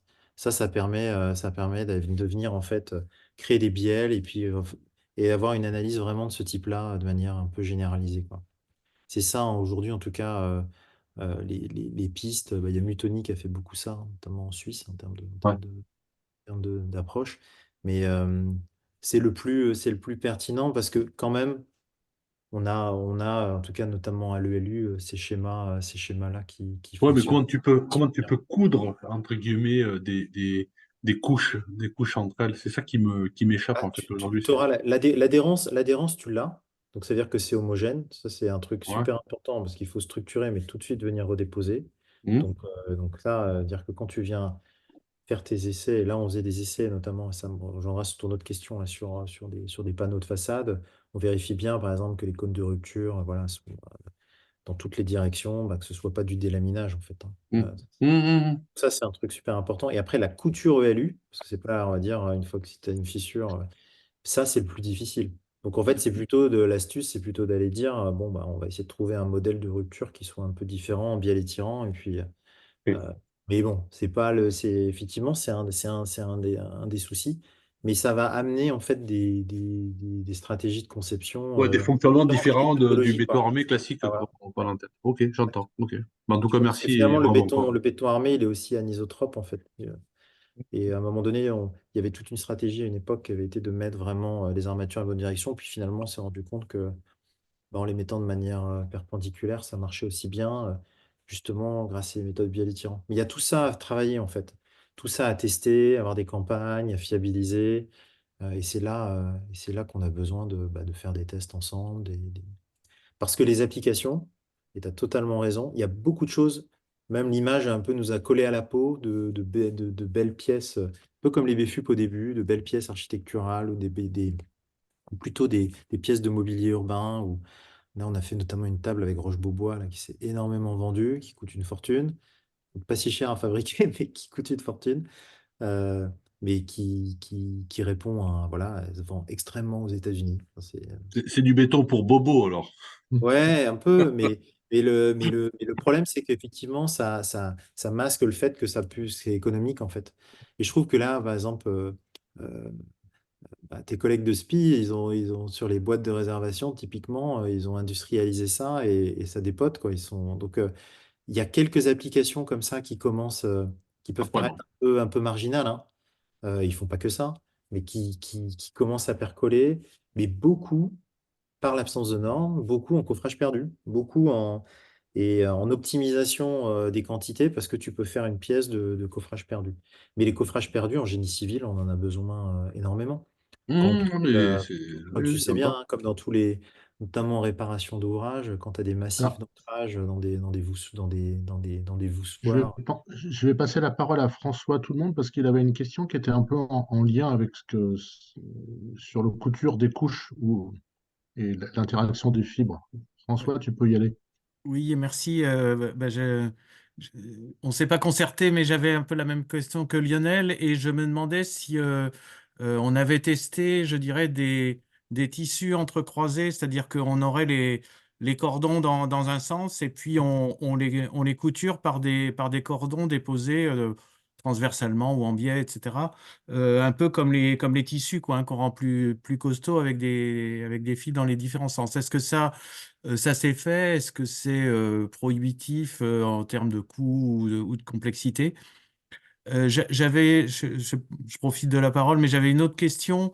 Il me semble avoir vu enfin, un sinistre ou disons, peut-être un sinistre évité avec des maisons qui ont dû être démolies parce qu'elles avaient fissuré euh, très tôt entre les lignes, j'ai cru comprendre qu'en fait, il y avait un défaut d'hydratation ou une dessiccation trop précoce qui a fait apparaître assez rapidement des fissures et du coup, le client pouvait pas supporter. Du coup, bon, est-ce que ça, on comprend ce qui se passe et est-ce que, je dirais, finalement, quand même, enfin, dans le paysage et avec les acteurs, il y a les ressorts de rappel pour éviter une contre-performance qui risquerait de mettre un coup d'arrêt d'une dizaine d'années sur la technique. Ouais. Euh, bah, déjà, merci. Alors, la première question, c'est effectivement une stratégie, hein. Notamment quand tu dois faire des pièces un peu plus grosses, de venir du coup mettre deux niveaux, c'est pas très compliqué. Parce qu'en fait, on l'a vu notamment sur une des vidéos, on peut très bien venir réimprimer sur un élément. Donc, on pourrait très bien avoir une stratégie de double couche. C'est pas si compliqué que ça à réaliser. Après, ça fait fatalement des pièces qui sont un petit peu plus épaisses. Donc, tout dépend le type d'application. Pour une application de bardage, on préfère avoir juste on va dire, une épaisseur, un cordon. En tout cas, on a des stratégies pour voilà, rester sur quelque chose qui va faire du 15 mm ou du 20 mm d'épaisseur. Mais on n'a pas les mêmes besoins structurels que sur certaines pièces. Donc, faire du tissage, un peu, ça, effectivement, une des bonnes réponses. D'ailleurs, souvent, il y a des procédés comme ça, même sur des panneaux d'extrusion. Mais là, on vient vraiment extruder complètement le panneau. Ils font ça, en fait, hein. Je sais que Reader, Fiverr-C, ils font ça. Ils mettent des mèches. Enfin, c'est pas exactement. En tout cas, ils mettent un mèche et ils mettent des fibres en plus. Là, l'idée, c'est de faire des mèches. Ça, c'est effectivement une bonne stratégie, une bonne idée. Ouais, ça fonctionne. Comme ça permet d'avoir de la résistance dans les deux directions. Euh, après, je sais pas si je réponds bien à cette question. Oui, Mais oui. après, la deuxième question, elle est plus sur ce qui s'est passé dans cette maison. Alors, je crois que c'est dans l'Iowa. C'est une boîte qui est plutôt une boîte qui est plutôt très intègre, dans le sens qu'en fait, c'est pas forcément de mémoire, hein, de ce que j'ai pu dire, c'est pas forcément le client, c'est même eux-mêmes qui ont choisi de dire non, non, c'est pas le niveau de qualité, on va la détruire. Et puis il y a eu la presse qui est venue.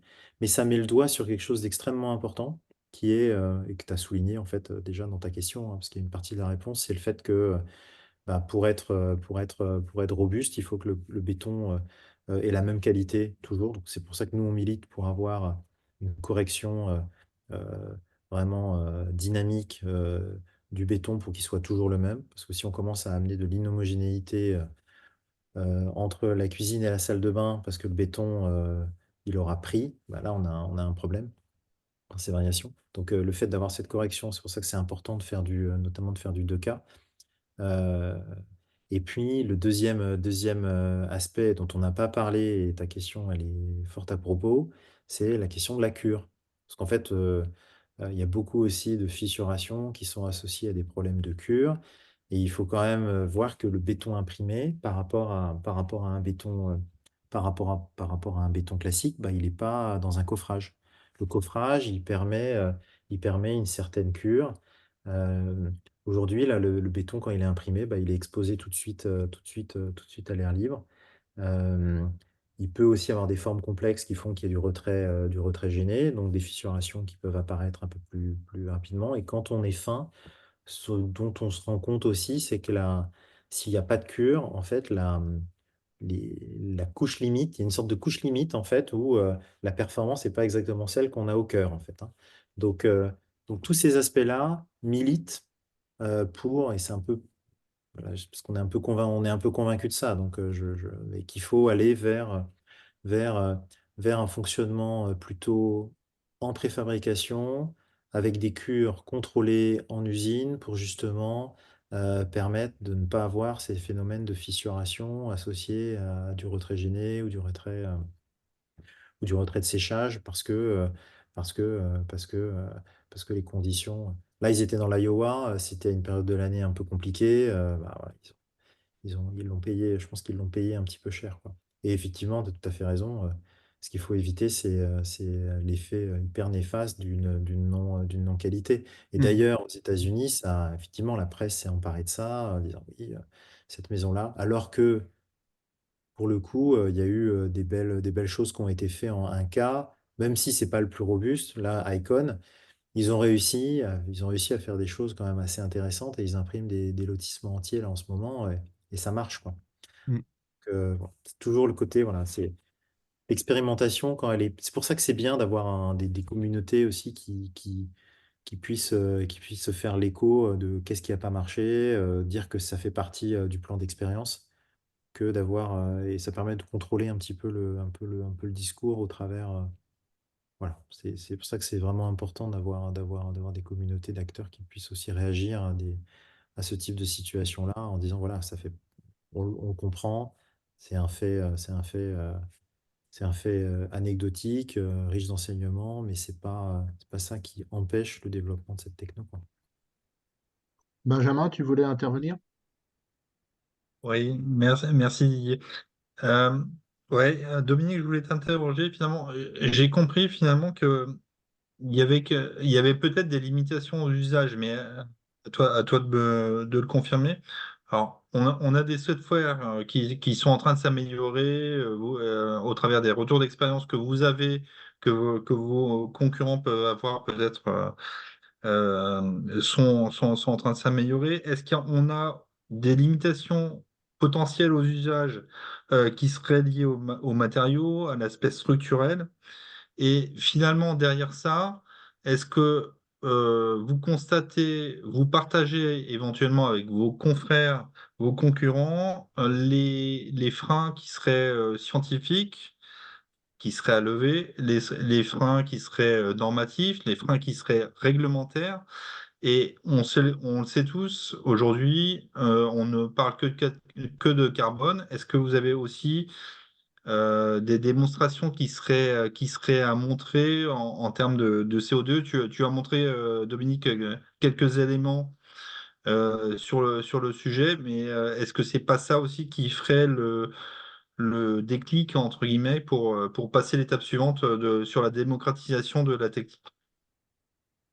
Bah, je pense que bah, déjà sur le partage, ce qui est intéressant, c'est qu'aujourd'hui, beaucoup d'acteurs, notamment ceux qui sont à l'écran là, sont dans une démarche de plus en plus industrielle. C'est-à-dire que Holcim ou Sika, par exemple, ils ont aujourd'hui des gammes de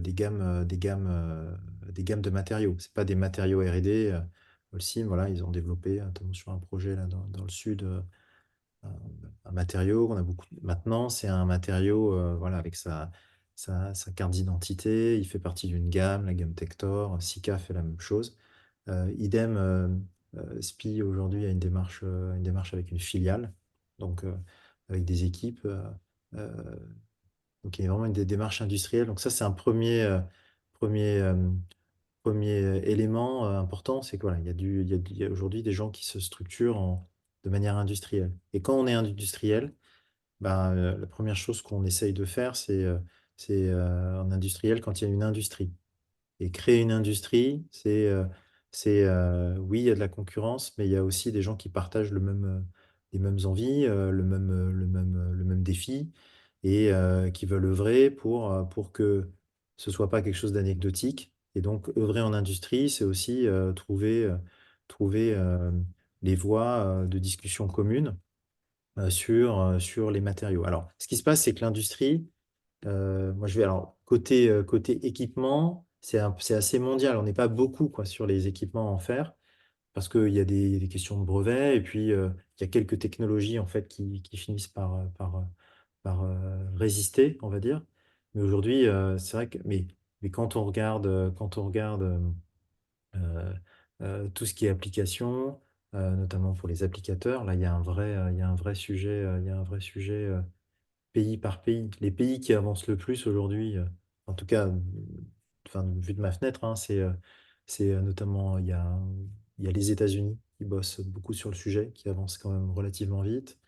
Le Japon, qui avance aussi beaucoup sur la question, avec beaucoup d'activités là-bas, avec notamment sur la construction de maisons. Et puis, mais là, des maisons qui ne sont pas parallélépipédiques, vraiment des maisons vraiment tirant le parti vraiment d'optimisation des formes, vraiment des- voilà, des beaux produits, on va dire.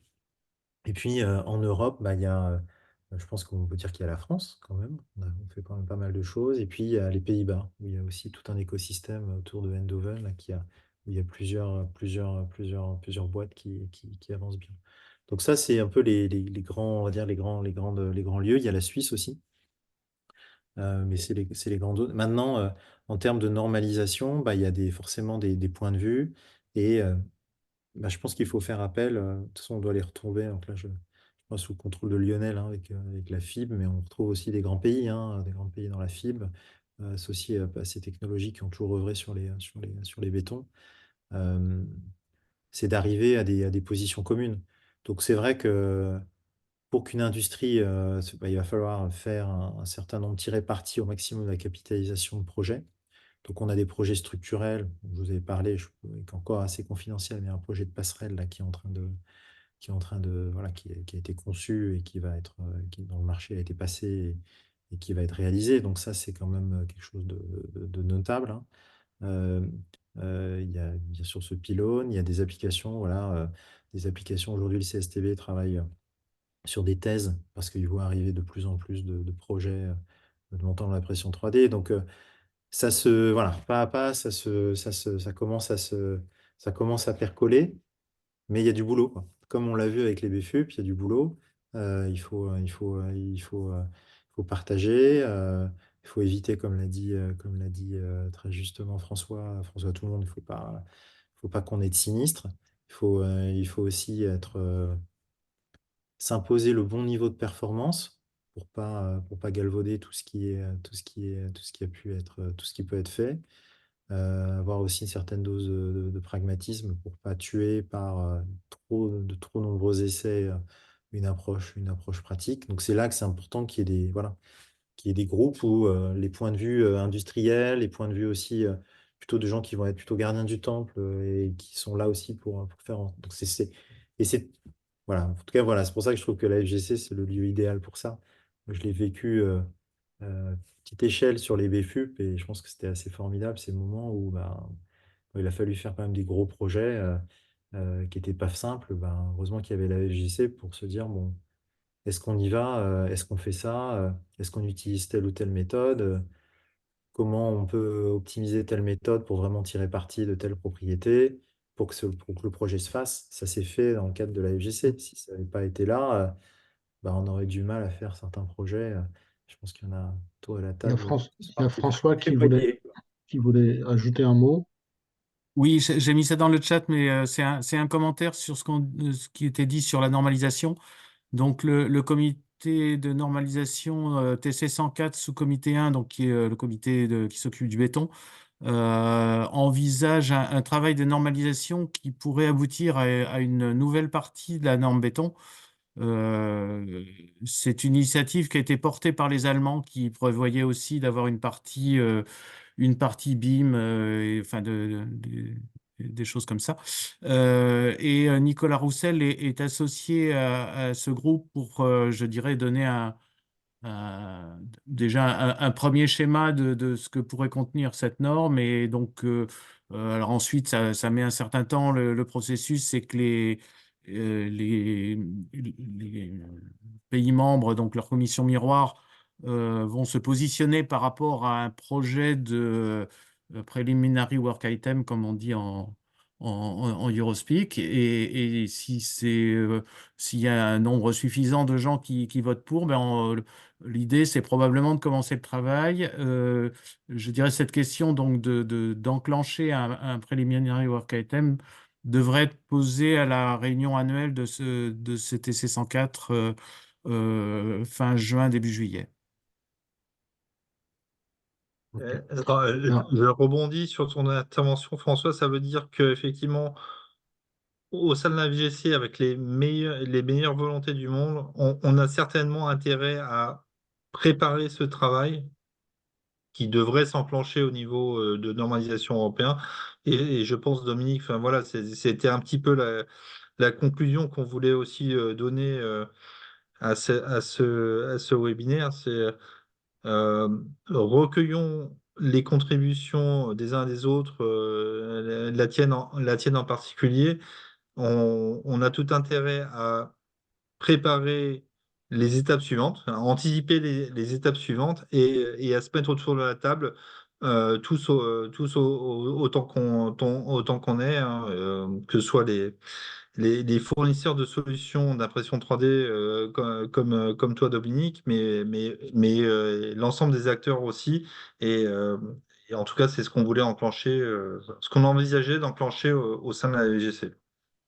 Donc, par contre, donc, commentaire subsidiaire ou complémentaire, c'est pas un travail sur le calcul du béton imprimé 3D, hein. On est plutôt dans les spécifications matériaux et le lien avec l'exécution. Et je dirais, je n'ai pas connaissance du niveau de force de la position allemande et de de leur pratique et de leurs revendications dans cette préparation normative.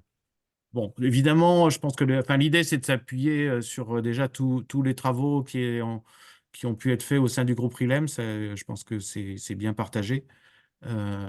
Mais je pense que du coup, ça nécessitera d'articuler ce qu'il faudra mettre en place si l'initiative voit le jour en termes de groupe miroir au sein de la commission béton ou de la commission exécution des bétons et un travail de la FGC qui aura peut-être besoin d'être plus complet parce que tout ne sera pas forcément directement mûr pour, je dirais, pour couvrir les différents aspects de conception, de spécification du matériau et d'exécution.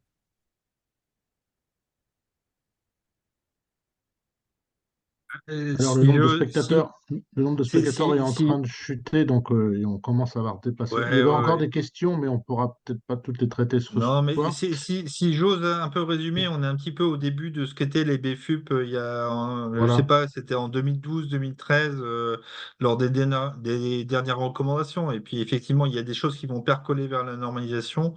En revanche, à mon sens, il serait dommage que la France, comme l'a dit Dominique, qui était plutôt avant-gardiste sur les sujets, soit en retard sur l'anticipation et le transfert en normalisation. Voilà. Donc, à mon sens, en tout cas, le travail qui peut être mené au sein de la VGC en recueillant les bonnes participations, les producteurs en impression 3D, les producteurs de matériaux, les entreprises, etc.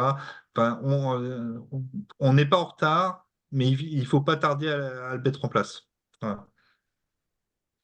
Alors, il y avait une réflexion de Jean-Bernard Datry, je ne vais pas lui passer le micro parce qu'on n'est pas en avance, mais qui était d'un ordre plus philosophique. Je ne sais pas si tu l'as vu, Dominique, dans le chat, sur la question en fait de la sophistication de cette technologie qui pourrait être potentiellement un frein à son développement ou à sa généralisation.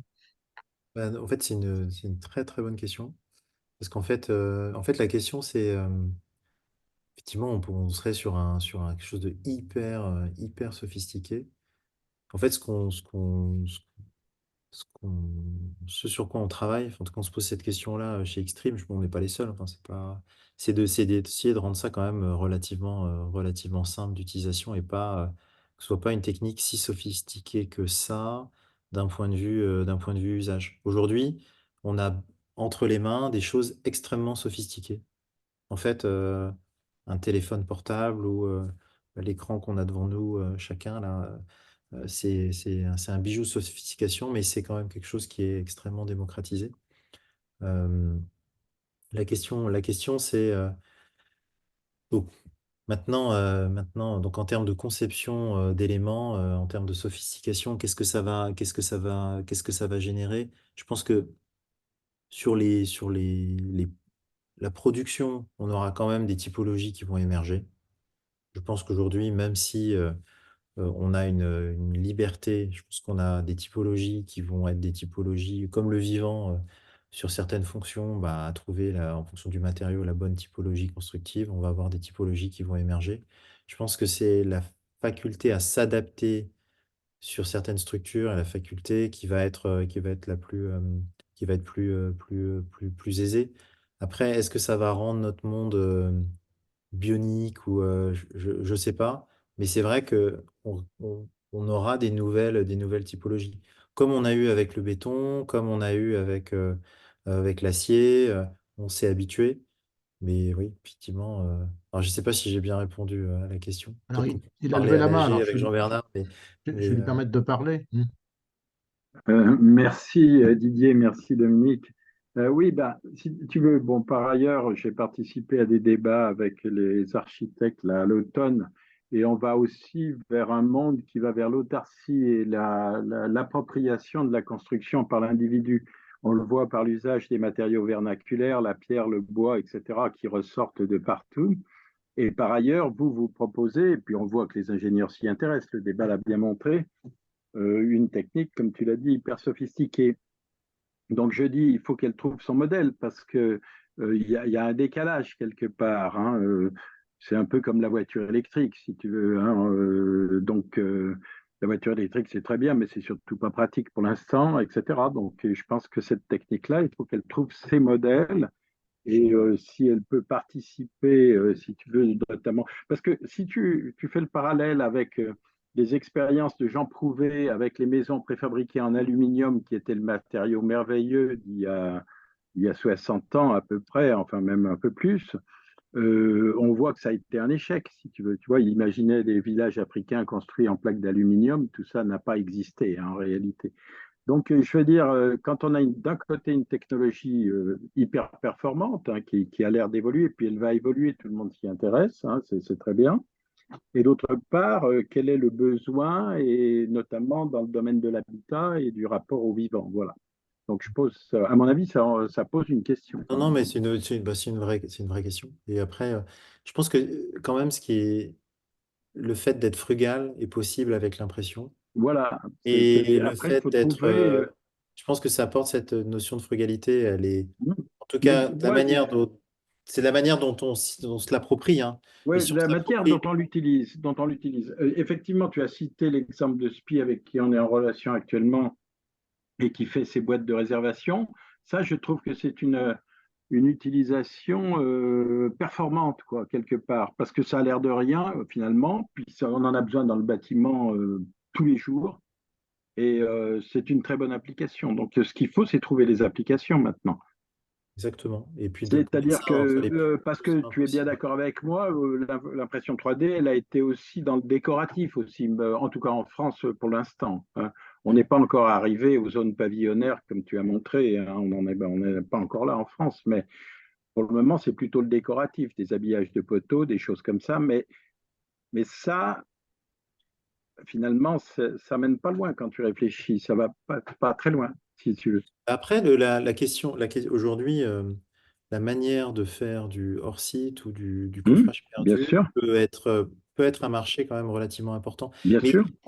mais moi, ce qui m'a toujours marqué de manière un peu plus humble, je me souviens sur les BFUP, notamment en allant aux États-Unis, Hum, persuadé qu'on allait faire des façades comme le MUSEM, persuadé qu'on hum. allait faire. Et en fait, je m'étais complètement trompé. Et en fait, ce qui a fonctionné, c'était les joint fill. En fait, c'était les joints de clavetage parce que il s'avère qu'aux États-Unis, les ponts étaient même plus réparables. Il fallait les remplacer. Et en gros, Mais les joints de l'utilisation qu'on clavetage avait imaginée du dont tu BFUP m'avais en parlé, France, elle a été ouais. complètement retournée avec un modèle bien spécifique et qui aujourd'hui explose là-bas, avec des dizaines Oui, oui. maintenant de producteurs, Mais, avec maintenant la technologie est ancrée. Ouais.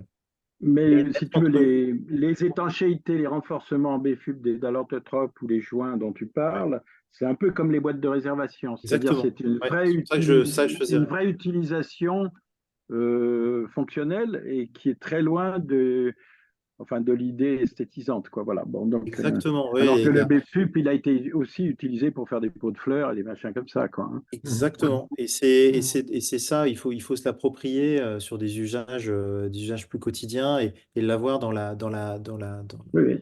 dans la boîte à outils, en fait. Mais il Et- faut maintenant, parallèlement à la recherche scientifique et qui est très intéressante, et effectivement, d'ailleurs, à ce propos, je pense que les couches croisées dans deux directions, bah, comme l'avait fait Robert Le Ricollet avec des tôles d'acier, c'est très intéressant, ça, comme démarche, faire des murs composites. Mais bon, parallèlement à la recherche scientifique, je pense qu'il faut trouver l'usage, quoi. ouais.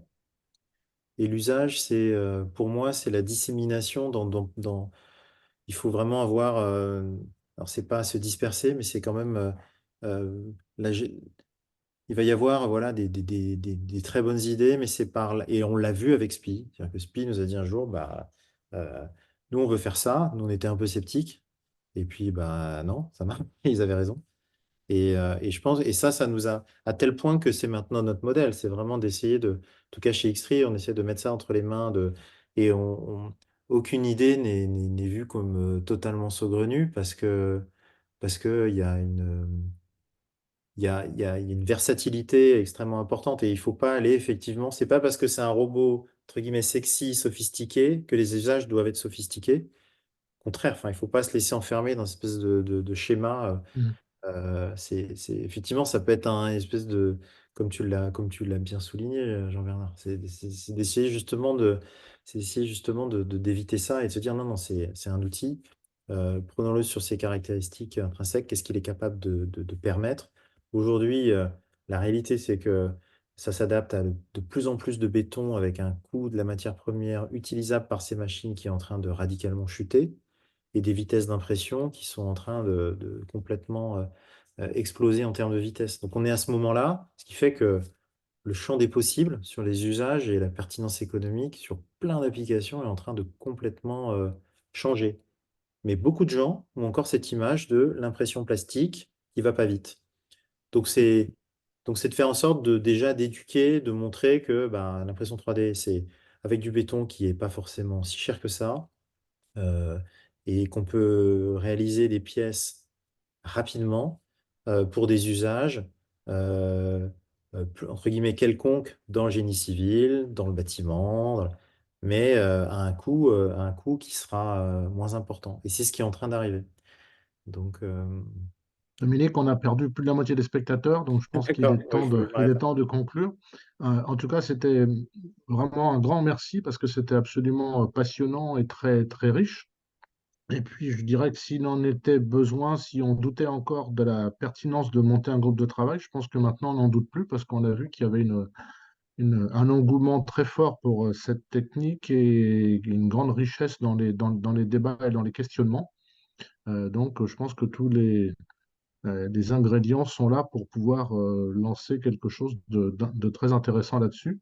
Il y a une réunion du CST mardi matin, je pense, qui entérinera le montage de ce groupe. Benjamin, tu veux dire un mot de conclusion? Non, non, mais j'allais juste dire qu'avant le CST du 12 mars, il y a l'Assemblée générale de la FGC qui se tient le Lundi. 11 mars, le lundi 11 mars, à la Fédération française du bâtiment. Tous les membres de la FGC, bien sûr, sont invités à y participer. Merci de vous manifester assez rapidement, puisqu'on est dans le bouclage de l'opération et le sujet de l'impression 3D. J'imagine que ça sera un des sujets que l'on partagera au cours de l'Assemblée générale, mais aussi au moment un peu plus convivial avec les participants qui seront présents. Absolument. Merci encore à tous. Merci beaucoup, Dominique. Et puis, bonne soirée et rendez-vous prochain jeudi de la FGC début avril avec Benjamin, justement. Au revoir. Au revoir, Merci merci. à tous et bonne soirée à tous.